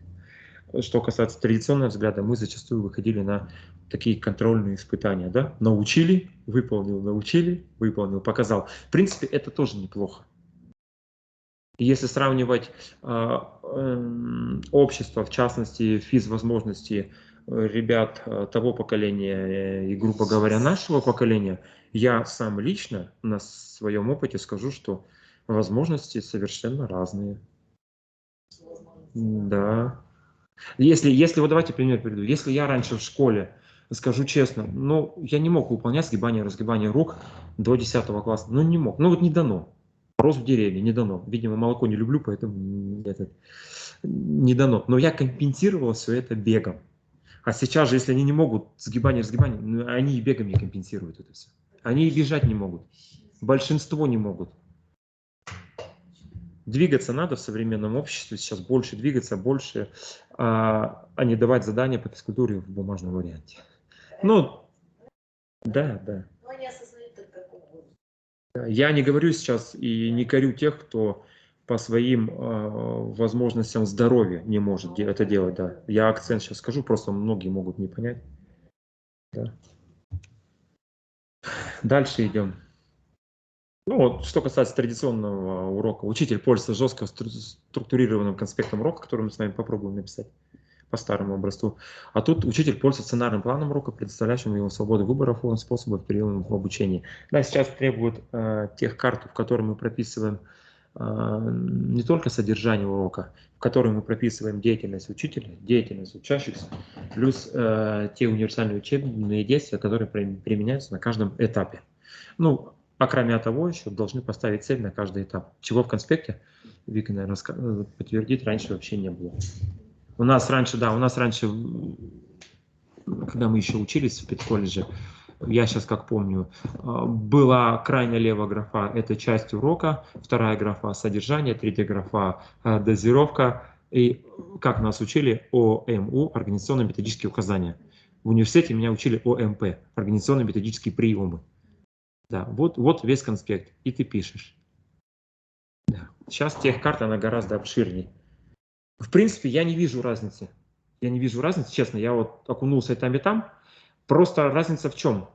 Шапка задачи пишется по-другому. В техкарте там нужно более масштабно писать. Вы там же пишете предметную задачу, она же образовательная. Метапредметную, где вы пишете познавательные, коммуникативные, регулятивные задачи. Ну и личностная задача. Ну, в принципе, все. А тут просто более подробно вы пишете то, что от вас требуется. Что вы проводите, как ребенок в этом участвует. Ну и какой компонент развивается у ребенка. Да, УД. Вот, в принципе, вся разница есть. Техкарты. Просто расширили и все. Дальше. Традиционная деятельность. Основные этапы объяснения и закрепления учебного материала. Большое количество времени занимает речь учителя. Тут самостоятельная деятельность обучающихся более половины времени урока. Я не совсем, конечно, согласен. Да, в традиционке можно урок так построить, что учитель-то практически тоже будет минимально говорить. Если работа, смотря как работа. Если это работа по станциям, здесь главное четко и важно объяснить работу по станциям быстро. Остальное учитель только задействован во время переходов. Группы закончили работу на станциях, встать, да, направо, налево. Вот там без разницы, куда кого повернуть. К смене мне занятий шагом марш. Все, вся речь учителя. Только в начале главное пояснить. Ну и работу старших обозначить. Дальше. Главная цель учителя на уроке – успеть выполнить все, что запланировано. Тут организовать деятельность детей по поиску и обработке информации, обобщению способов действий, постановке учебной задачи. Вот сложность в постановке цели есть в техкарте. Тут-то понятно, что учитель сам цель ставил, и по ней они работали. Дальше идем. Формулирование заданий для обучающих. Формулирование. Решите, спешите, да, сравните, найдите, выпишите, у нас выполните, да, и так далее. Тут формулировки проанализируйте, докажите, сравните, совсем другие. Выразите символом, создайте схему или модель, продолжите, обобщите, сделайте вывод, выберите решение или способ решения, исследуйте, оцените, измените, придумайте. Мне кажется, если у нас ученику на уроке сказать «придумайте», они придумают, но нам надо будет долго исправлять. Да. Исследовать они могут, скажем, если это все грамотно построить. Сравнить, в принципе, тоже могут. Выразить символом, ну, отчасти тоже смогут. Схему смогут сделать. Модель мы уже с вами обсудили, тоже могут сделать. Ну, продолжить слово, понятно, тоже смогут. Обобщить тоже смогут. Проанализировать, я думаю, смогут. Ну, доказать смогут. Почему нет? Дальше идем. Форма урока, ну, преимущественно фронтальная, здесь преимущественно групповая или индивидуальная. Ну, это так и есть. При фронтальном способе, если мы будем работать в рамках ФГОС, ну, элементарно не получится работать. Там же у нас самоанализ, взаимоанализ, самоконтроль, взаимоконтроль. Поэтому так. Нестандартное выведение уроков. Традиционно, как видите, стоит прочерк. Здесь учитель ведет урок в параллельном классе. Урок ведут два педагога совместно с учителями информатики, психологами, логопедами. Урок проходит с поддержкой тьютера или в присутствии родителей обучающихся. Ну, не для нас это, да, то есть тут с определенной такой помощью, до помощи, я бы сказал. Дальше идем. Взаимодействие с родителями обучающихся. Происходит в традиционке, происходит в виде лекций. Родители не включены в образовательный процесс. Здесь информированность родителей обучающихся полностью есть. Они имеют возможность участвовать в образовательном процессе. Общение учителя с родителями школьников может осуществляться при помощи интернета. Но, само собой, так как у нас общество не стоит на месте, развивается в сферу, в эру, точнее, компьютерных технологий, мы полностью можем вести урок в дистанционном формате, что я сейчас и делал. Скажу, какой день недели. Четверг. Полностью через звонок ВК я скопировал ребятам ссылку. Ребята по ссылке мгновенно зашли. Я в наушниках с микрофоном вел урок 11 класса, так как они у меня на карантине сейчас. Все четко, они меня слышат, я их слышу, все работали. Единственный минус для нас, для учителей физкультуры, это малоподвижность. Ну, такой формат, он приемлем, но не для учителей физкультуры. Не для учителей физкультуры. Что вы давали больше на дистанционном? Например, дистанционный видео. У нас тема стояла приемы борьбы стоя и лежа под дзюдо. Стоя и лежа, или перевод из положения стоя в положение лежа и наоборот в дзюдо. Ну там единоборство. Соответственно, мне надо было готовиться к этому, да, и масса времени занимала. Сейчас у меня на карантин вышел 3 класс. И завтра вот у меня с ними, нет, в четверг у меня с ними бассейн. Я дал 2 типа работы, как я буду работать. Во вторник, когда у меня зал, я им даю задание через ГИС, просто задание. А в четверг я буду работать с ними также через звонок ВК. То есть ссылку в беседу скидывать уже у класса. И так вот. Либо у 11 ТВ, да, у них там все оперативно вышло. Ко мне из 30 человек 28 вышло. Я считаю, это шикарно. 3 класс я в прошлом, нет, не в прошлом. Когда у нас эта пандемия? В 2019 году началась. Нас же обязали всех на дистант выйти. У меня же студия, я снимаю студию, я не мог физически работать там, дома, я выходил на балкон, благо тепло было, у меня ребенок маленький просто был, там годовалый. Я работал напрямую в ВК, не через видеозвонок. То есть меня могли видеть все. В чем минус? Добавлялись все, кому попало, кому не нужно, вообще прослушивали там, писать могли всякую ересь, вплоть до нецензурной там лексики. Ну, чушь нести всякую. Не в мой адрес, а вообще там между собойчик устраивали. Ну и большой-большой минус, это все подвисало. Иногда вот. Раз подвиснет, и я их не слышу, они меня не слышат и так далее. Но как-то выкручиваться приходилось. Я работал, я оценивал ребят спокойно, все. Вот так. Сейчас через звонок удобнее намного. А если еще у вас создана беседа с классом, автономная какая-то беседа, куда не могут добавиться родители, то есть вас никто там не видит, вы напрямую с учащимися общаетесь. Вот так вот классно, я считаю. То есть никто посторонний туда не примыкает. А если вы будете куда-то в беседу класса, ссылку бросать, они по ссылке будут заходить, будут видеть родители. Так что имейте в виду, если кто-то будет пользоваться. Я сделал через ссылку, через беседу, там через учителя информатики, математики у них ведет туда. Я через нее. Они быстро, оперативно зашли. Я не успел подключиться, смотрю, добавляется. Да, урок пошел, все само собой. Единственное, что требует вот по проведению урока в дистанте, там 20-25 минут урок проводить, потому что остальное время считается у тебя как подготовка. Так вот. Нет, я не через Zoom, ничего, я через ВК, через видеозвонок. Очень удобно. Да, я могу здесь потом показать. Заходите просто в сообщение, мессенджер называется сейчас. Я привык к сообщению, не люблю английские слова, заимствованные. Заходите в сообщение, у вас открывается сообщение, называете на этом телефонная трубочка такая сверху. Памс, открыть ссылку, на нее там нажимаете. Памс, у вас вылазит ссылка эта, детям кидаете, они заходят, все. Все шаги действия. Там даже есть моменты поднять руку ребенку, не поднять руку ребенку. Все. Ну, я считаю, что коль вышли на карантин, не вина детей, но это лучший вариант, чтобы вести урок, чем ничего не вести и получать за это денежку. Поэтому у кого язык подвешен, кто умеет разговаривать, тому легко. Мне легко проводить. Я провожу спокойно, все, с ним дискуссирую и так далее. Кто не привык или у кого речь не связанная, естественно, тяжело будет. Так что, конечно, там можно сделать как? Видеть их сообщения, можно закрыть их. Можно сделать так, что они видят меня, можно сделать так, чтобы они не видят меня. И так далее. То есть функций много. Это нужно просто 5-6 раз попробовать, и потом уже. Вот сейчас я пойду, сегодня какой день недели? Понедельник? Завтра 11 июня. Завтра пойду проводить второй раз. Пойду специально, чтобы немножко уже приноровиться. Так вот. Тема урока у меня там начинается гимнастика. Как раз первый урок. Буду рассказывать про технику безопасности на уроках гимнастики. Ну и так далее. Может быть, в эфире мы какие-то комбинации с ними посоставляем. Прям так сразу. Вот так вот. Дальше идем. Образовательная среда. Что касается традиционки, то создается учителем. Тут выставки работ обучающихся, либо показ комбинаций. Да?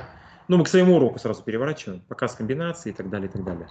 Прыжка, или что-нибудь другого, или броска, или игра и так далее. А что касается урока по ФГОС, создается обучающимся, да, образовательная среда. Дети изготавливают учебный материал, проводят презентацию. Ну, зонирование классов тут не к нам, холлов и так далее. В принципе, в традиционке они у нас тоже зачастую среду сами ведь создают. Да? Комбинацию ведь они у нас иногда тоже сами готовили, и потом это все на показ делают. Конечно, можно, почему нет? Просто все перефразировали здесь по ФГОС. Дальше, результаты обучения. Раньше были предметные результаты, нет портфолио обучающегося, такого вообще раньше не было. Основная оценка, оценка учителя. Важны положительные оценки учеников по итогам контрольных работ. Здесь, теперь, в настоящее время. Не только предметные результаты, но и личностные, метапредметные, о чем мы сегодня говорили. Это важно. Создание портфолио. Сейчас у ученика действительно есть портфолио. Я в 11 классе спрашиваю, есть у вас? Да, у нас есть портфолио. В университете часто на основе портфолио и выступают. Но, в принципе, я считаю, что это неплохо. То есть у ребенка есть стимул работать. Дальше. Ориентир на самооценку обучающимся, формирование адекватной самооценки, учет динамики результатов обучения детей относительно самих себя. Оценка промежуточных результатов обучения. Но у нас раньше тоже была, мы ведь ведем журнал, сколько прыгнул сейчас, сколько прыгнул потом. Тоже своего рода динамика результатов. Да, конечно, конечно. Но у нас это тоже раньше называлось промежуткой. Просто мы сейчас как проводим промежуточную аттестацию? В конце учебного года, один раз. Да? Подходишь ты там под эти критерии, не подходишь. Все. Ну, традиционно мы промежутку как делали? Вот у нас 3 норматива, мы их настолько облегчили, чтобы хотя бы на 4 все успевали. Нет, нет, практическую. У нас 2 вида в году контроля со стороны администрации, не со стороны нас.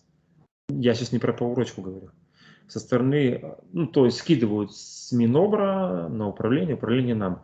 Диагностическая работа проводится 2 раза в год, это теория, то есть осень, весна, диагностика, 5 вопросов у нас там, на которые они отвечают.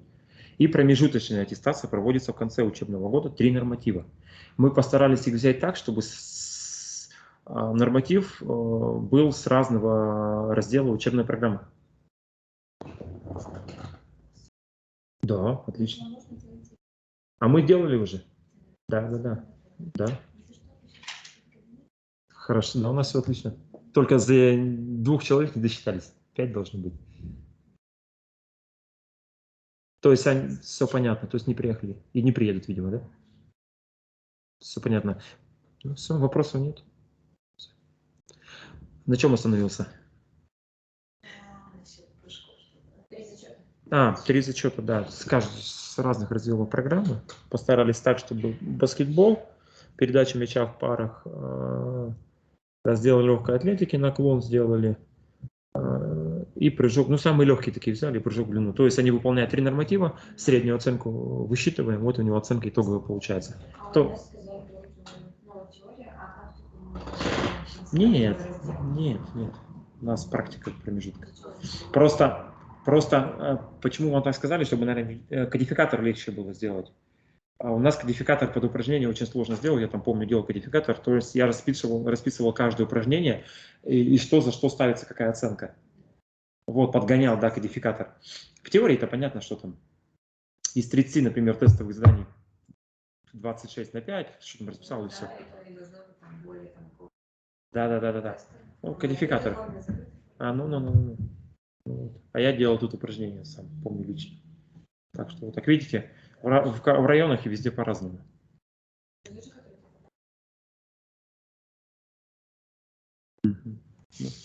Так, дальше идем. Подготовка к уроку. В соответствии с ФГО сценарный план урока на 30-60% предоставляет свободу учителю. Да? При подготовке используются методические рекомендации, учебники, интернет, материалы коллег. Ну, интернет, понятное дело, я тут даже промолчу. Основные этапы урока. Тут объяснение занимает 20-30 минут, закрепление 5-10 минут урока, самостоятельная деятельность участия 60-70 минут. Процентовка большая дана, конечно, здесь на самостоятельную деятельность. Такого в жизни не будет, когда ты много объясняешь. Там, по моему уроку посмотрите. Я уже там постарался, чтобы они больше двигались. Я даже, наверное, сегодня урок успею немножко свой прогнать, чтобы посмотреть. Или нет, я у Азманова прогоню урок. У него просто плохо слышно. Мы вот этот урок некачественный сегодня прогоним, чтобы примерно понимали, о чем вообще речь ведем по уроку. Там вот я буду останавливать, будем пояснять. Ну, тут про докажите это мы все уже. Стратегию я здесь не хочу с вами разбирать. Тут все легко и просто. Типология уроков мы с вами коснемся. Ну, можно озвучить. Открытие нового знания я уже говорил. Урок рефлексии я говорил. Частично урок обучающего контроля. Так, урок систематизации знаний говорил. Так, я материал скину, там это все будет. Сейчас не буду. Давайте сейчас к уроку перейдем.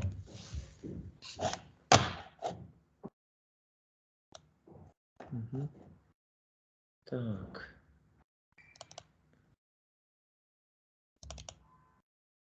Так, кого сказал Азманова, сегодня смотрим. Сразу повторяюсь, для тех, кто нас просматривает, качество урока у Азманова не особо, но нам главное понять принцип проведения урока. Все, дальше включаю. У него урок легкой атлетики. Сейчас остановлюсь. Год, к сожалению, не показан. 7 класс, легкая атлетика. У него стояла задача, сразу говорю, разучить технику челночного бега. Посмотрите, как он интересно там поступил. У него 2014 год. По 17 написано. Разучить технику челночного бега. Сразу скажу, что мне по уроку было непонятно, и до сих пор непонятно, почему он взял именно разминку такую. Вот нам нужно этот обсудить. Почему именно такую разминку взял. Ну а дальше все вроде хорошо. Дальше идем.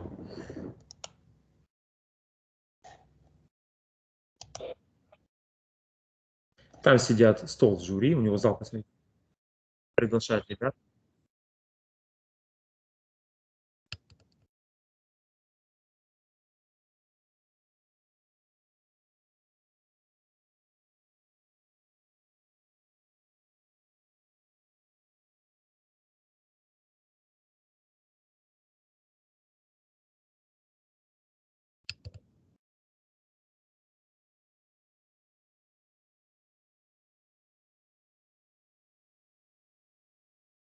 Я не пойму, звук идет только у меня, а через колонку не идет, по-моему, да? Нет, я просто добавляю, он не идет. Ладно, нам принцип понятен.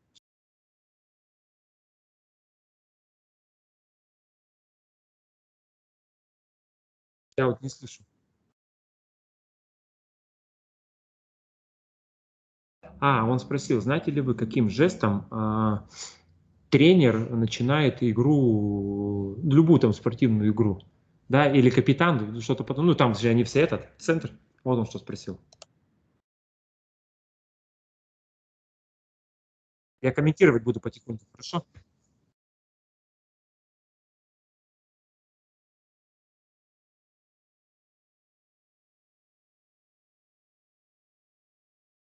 Я понимаю, почему у него акустика такая, у него зал большой. Видите? Плюс, скорее всего, открытые окна, но зал действительно большой, там акустика, сами понимаете, какая. Там нереально понять. Ага. Дальше идем.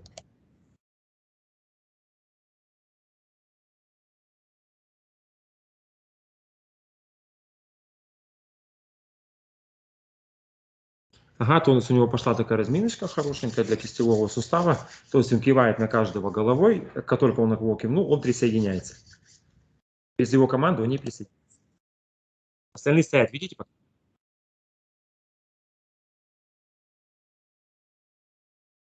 Кто-то из жюри там тоже терет он белым.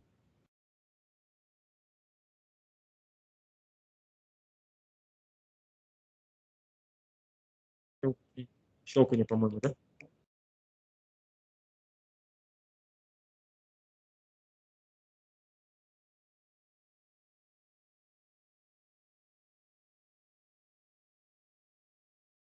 А, от урока. Вот это все жюри, либо победители конкурса «Учитель года», только своего года какого-то, либо победители регионального этапа, но даже не регионального этапа, а кто вошел в пятнашку на России. Ну, редко их сюда тоже приглашают. Либо очень такие значимые личности, такие как педагог хороший Шалва Александрович Аманашвили, либо ректор МГУ Виктор Антонович Садовничий. Вот такие личности у нас в жюри сидели. Да, прям такие вот. Попробуй там проведи потом урок, не переживая. Да, не переживая.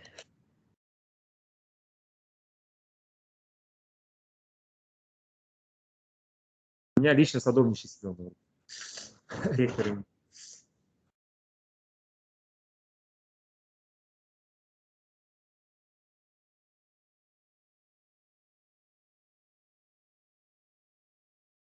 Продолжим говорить разминку на основе вашего там что-то сказал. Я буду говорить часть тела, вы будете сейчас выполнять.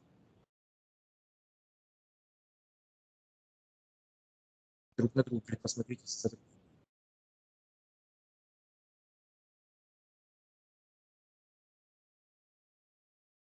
Сейчас лучше была акустика, да? Ну, просто говорить часть тела, разминаем колени, они сами.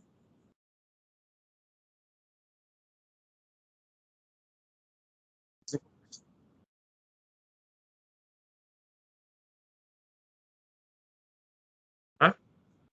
Он не показывает, он им изначально обозначил. Вот, смотрите, он им изначально обозначил, я говорю часть тела, вы выполняете упражнение. Вот он сказал. И посмотрите, говорит, друг на друга, чтобы было одинаковое. То есть по большинству, наверное, ориентировались. Ну, выполняли все одни.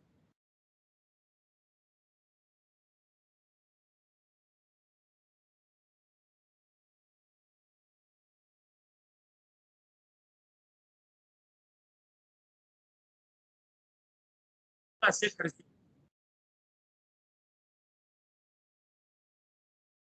Мне кажется, разделил пополам. Конечно.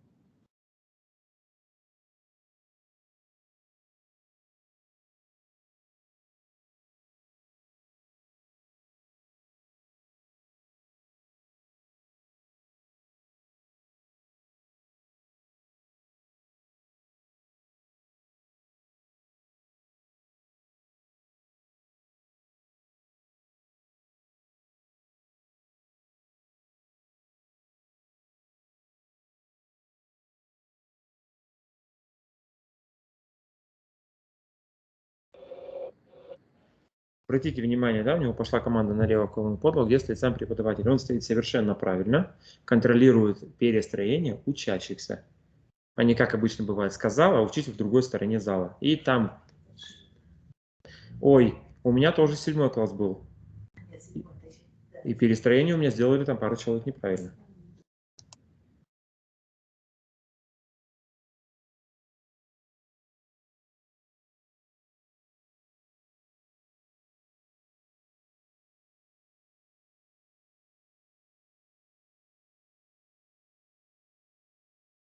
Вот что сказал преподаватель, да, ну я так буду его называть, он преподаватель, ну конкурсант. Он сказал, дистанция интервал 2 метра. Интервал он обозначил, да, в принципе. А сейчас посмотрите, как они стали. Сомкнулись. То есть ему сейчас нужно будет делать лишнее перестроение еще раз. Чему детей нужно всегда учить, требовать от них это очень жестко. Сейчас смотрите.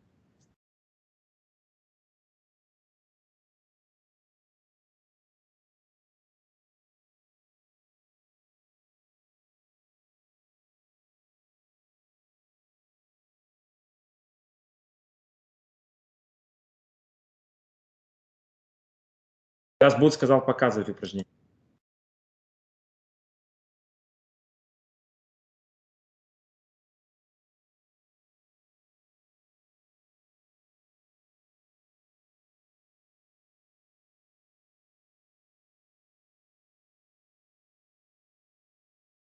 Ну, то есть пошли элементы классической аэробики. У него тут простое упражнение сейчас делать basic lift, когда ножку поднимаешь, называется.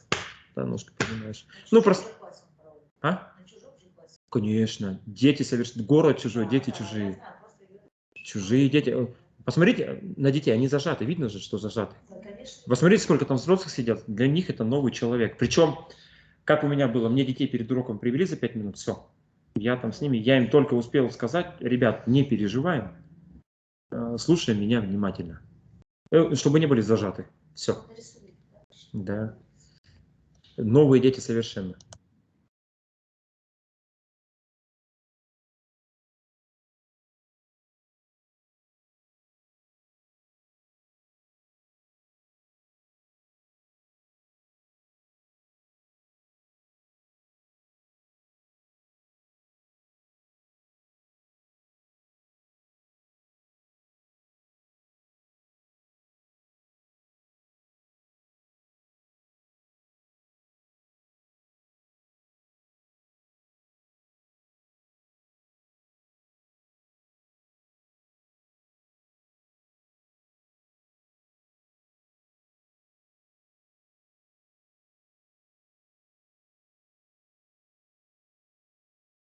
Ну, типичные упражнения с классической аэробики. Кто-то, если сталкивался, знает. Причем, я так думаю, он не зря взял вот это второе упражнение, когда сейчас выпрыгивал, потому что у них при повороте, так или иначе, нога будет одна стопорящей, да? Зубы сломаны.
Нам в экране показали, он что-то им на экране показал там. А что показал, я не знаю сам.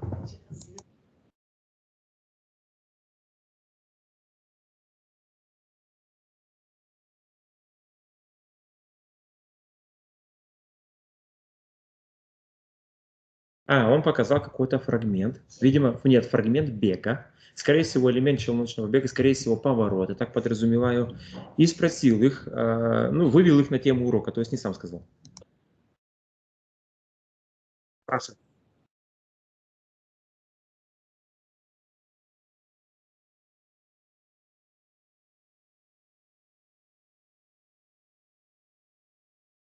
Эффективное выполнение техники челночного бега для развития, он хочет сказать, скоростно-силовых качеств, видимо.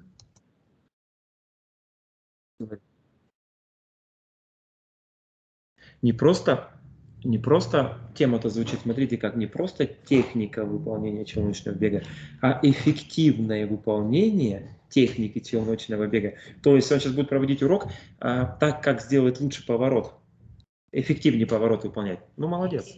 Да.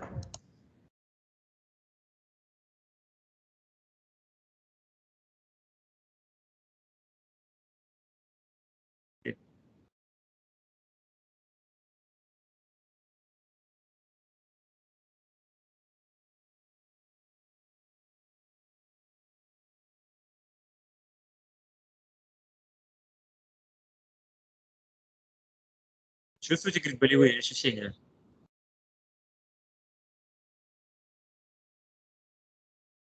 Он поменяет, наверное, ногу. Смотрите, зеркально сел.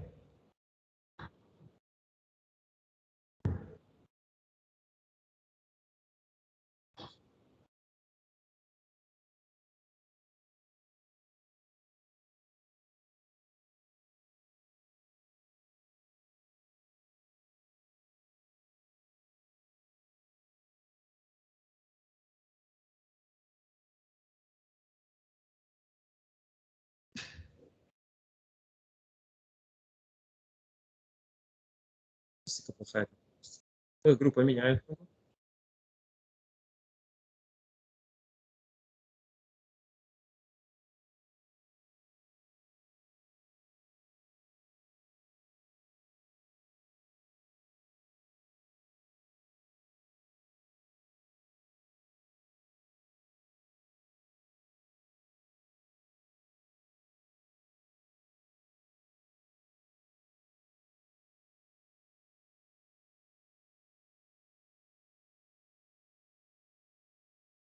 Он что-то вел речь, для чего выполняются разминочные упражнения. Я так понял, моментами, и они там отвечали. А для чего он выполнит этот элемент, я не знаю.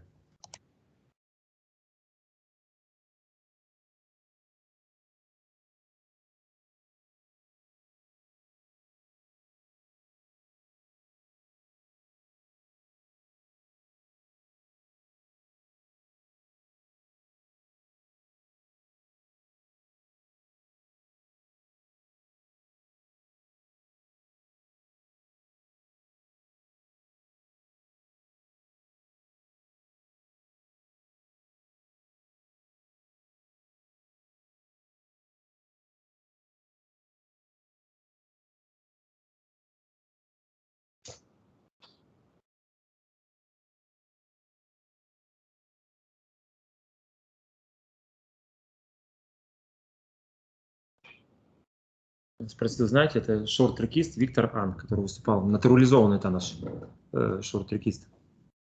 Что-то он...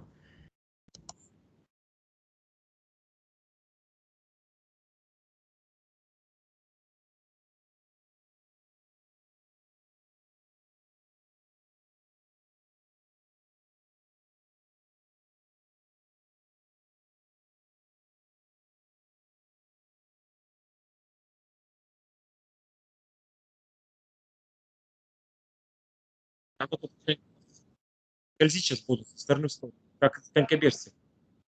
Да, а зачем тут?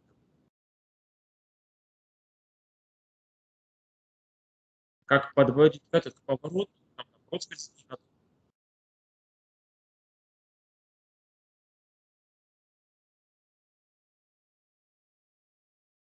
Так, можно минуту перерыв сделать, я завучу позвоню, чтобы мне завтра классы сняли, а то у меня до сих пор непонятки, сняли меня с этот, официально пришло мне распоряжение, не пришло, я переживаю, прям сижу.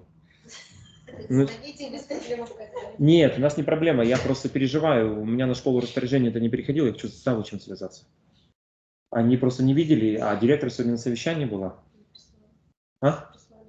Вот, я и хочу позвонить, спросить, у нас пока минуты перерыв. Нет, у нас все нормально, да, А минута. просто на видео там вот звука не слышно, так и должно быть? Или... Ну, я сразу сказал, там фонит, потому что зал большой. Все видео будет хорошее или плохое. Я с плохого и начал. Так нужно. Я поэтому и комментирую, выставляю часто. Нет, нет, нет, нет. Все, хорошо, чтобы я официально позвонил. У меня сегодня важно.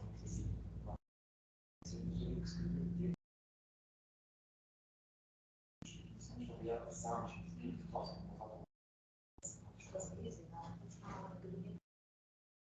а по звуку, я не знаю, колонки больше. Да, у нас звук идет через комп, по-моему. У нас же звук отсюда не идет или идет? Все. Не слышно. Нет, звук уже не идет.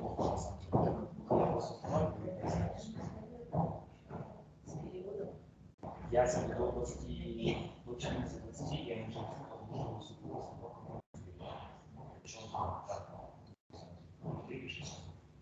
завтра здесь все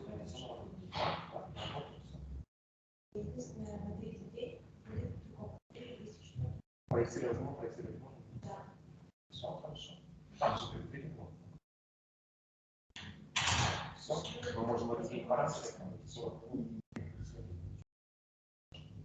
Плюс там минус часа час, 17 часов.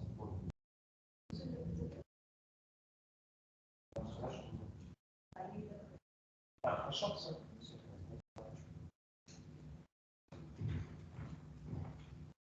Давайте проверим пока минуту, нет? По-моему, это Можно, да, на открыт. А кто такая вот эта девушка? по курсу надо не заявить. Это Наталья Николаевна. Это не надо. Алло, Светлана Петровна, не приходила она еще? Говорят, присылали, но только что.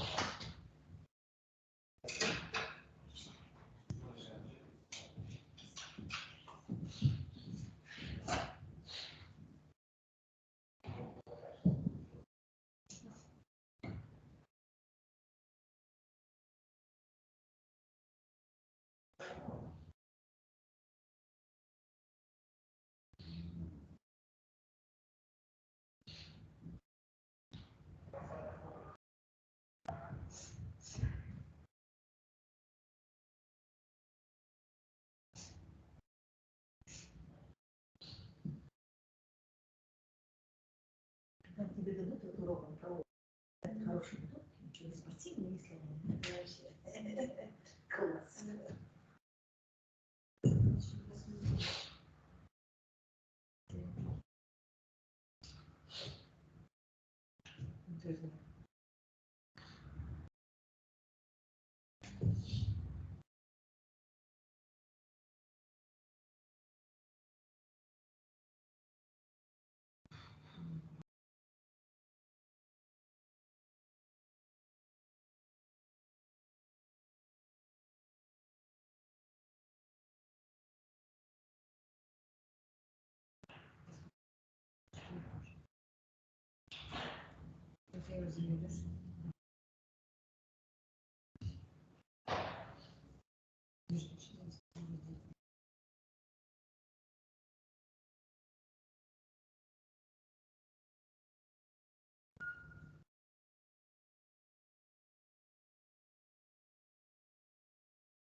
Он делится вот этой сеткой.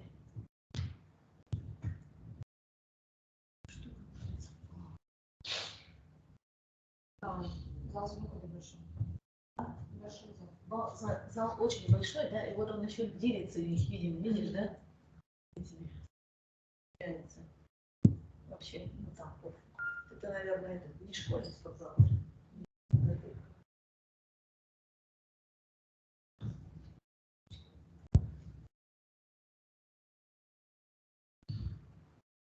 Четыре там успевали в зале. А? Щиты баскетбольные. Да, щиты баскетбольные очень много. Да, вот сколько я видела.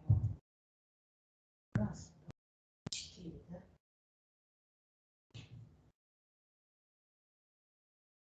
Куда? Туда идет? Ну, туда, наверное. Туда идет, да? Туда идет, да? Так и туда должен.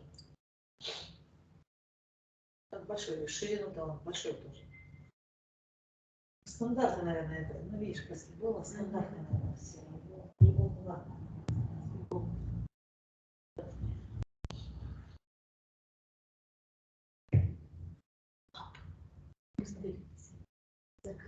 Прям как отметка на полу стоят. Это что, не штрафная доска? Да? Это линия как красная. А, это да. Ну, да. Нет, это что? Это нет,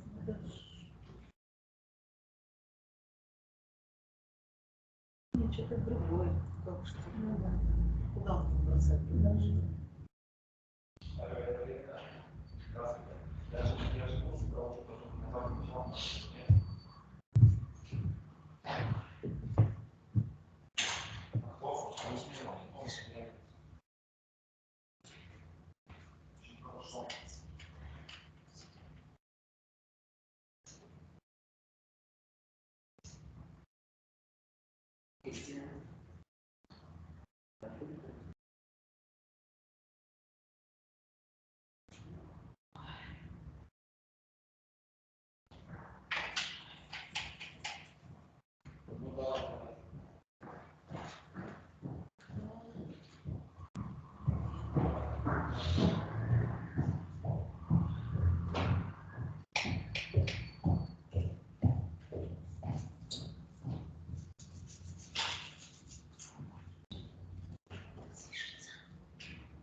Чего? Только я одна не шла его. Дистанционное задание. А, дистанционно? Открой. О. Да, тут у меня там просто компьютер у меня хороший абонент, тут я не знаю, что. Я сегодня заходила утром тоже. Нет, там общее. Там образование. Да. Вот туда заходишь. Не, не обязательно. Бюро. Ну, там открывается бюро, там бюро. Потом там кабинет, и потом, ну, много такие случаи. И там уже нажал туда.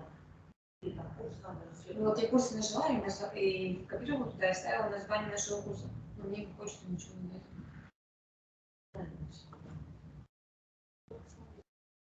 Там повышение квалификации. Как нажимаешь, чух, а вот, значит, сначала общее такое вот, ну, вот, бюро открыла, там, бюро, и вот там такие вот, ну, там, например, повышение курсов, там, повышение. Нажимаешь, там выходит, там несколько курсов этих, ну, в литературе, там, и в архитектуре, там. А у меня нет, у меня просто выходит тут квадратики, образование, там что-то еще в моем личном кабинете. А потом Я в образовании нажимаю, там есть курсы учить физкультуру, потом, ну там очень много там преподавателей. потом ты там набираешь физкультуру слово, ну, как король, как кот он там называется. Вообще, это он открывает себе это. Там открывается там третий урок современный.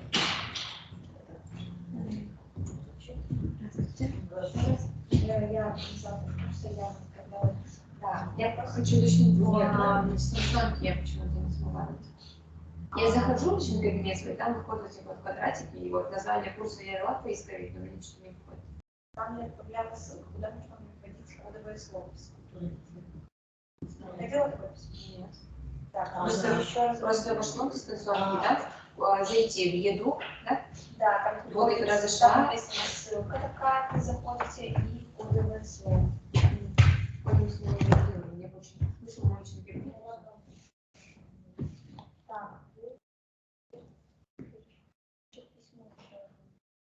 Я отвечу, пожалуйста. То же самое. Да, мне это не надо в интернете, я там уже ответила на этот вопрос. Тест у нас. И письмо на школу, что я на курсе. Это да, это Да.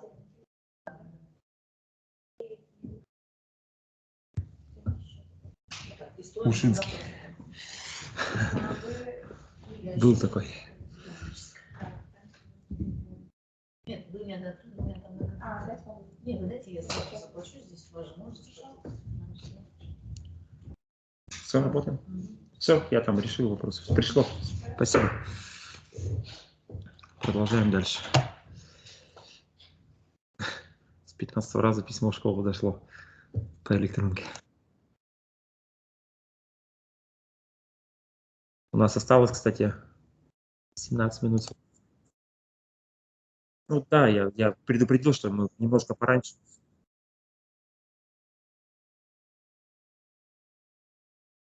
Может, мы эту разминку немножко промотаем? У него однотипность. Вот чем будет заниматься. Стоп. Вот сейчас здесь получше будет. Сейчас он перейдет к челночному бегу, вот что важно там. Это-то разминка тут понятно.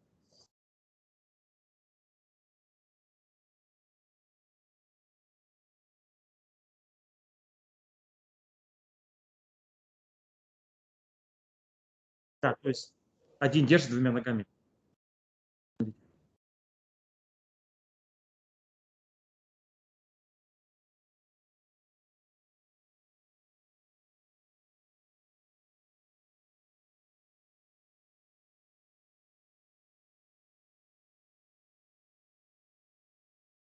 В чем суть? Смотрите, пробежали, он им время говорит, они записывают.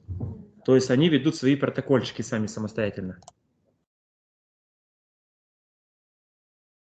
Правда, у меня вопрос, как он засекал, они прибегают все одновременно. Сложно очень, очень сложно. Да, все практически одновременно, как он запоминал, они все в одной форме. Вот у меня в чем вопрос. Тут он как бы, видимо, так уже немножко от балды начал говорить. Не начал, а 100%.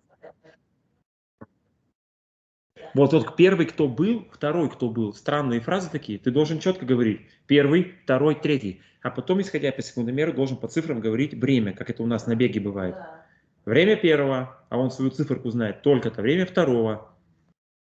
По сути, вот так должно быть правильно.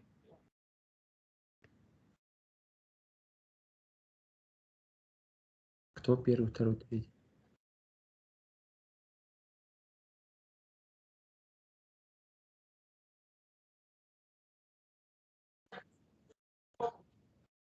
Нет, листочки на полу лежат. Листочки на полу.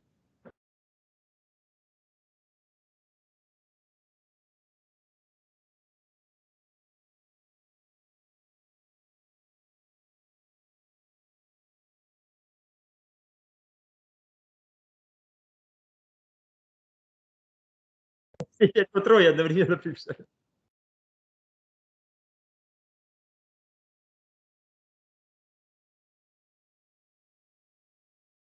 Я и сказал.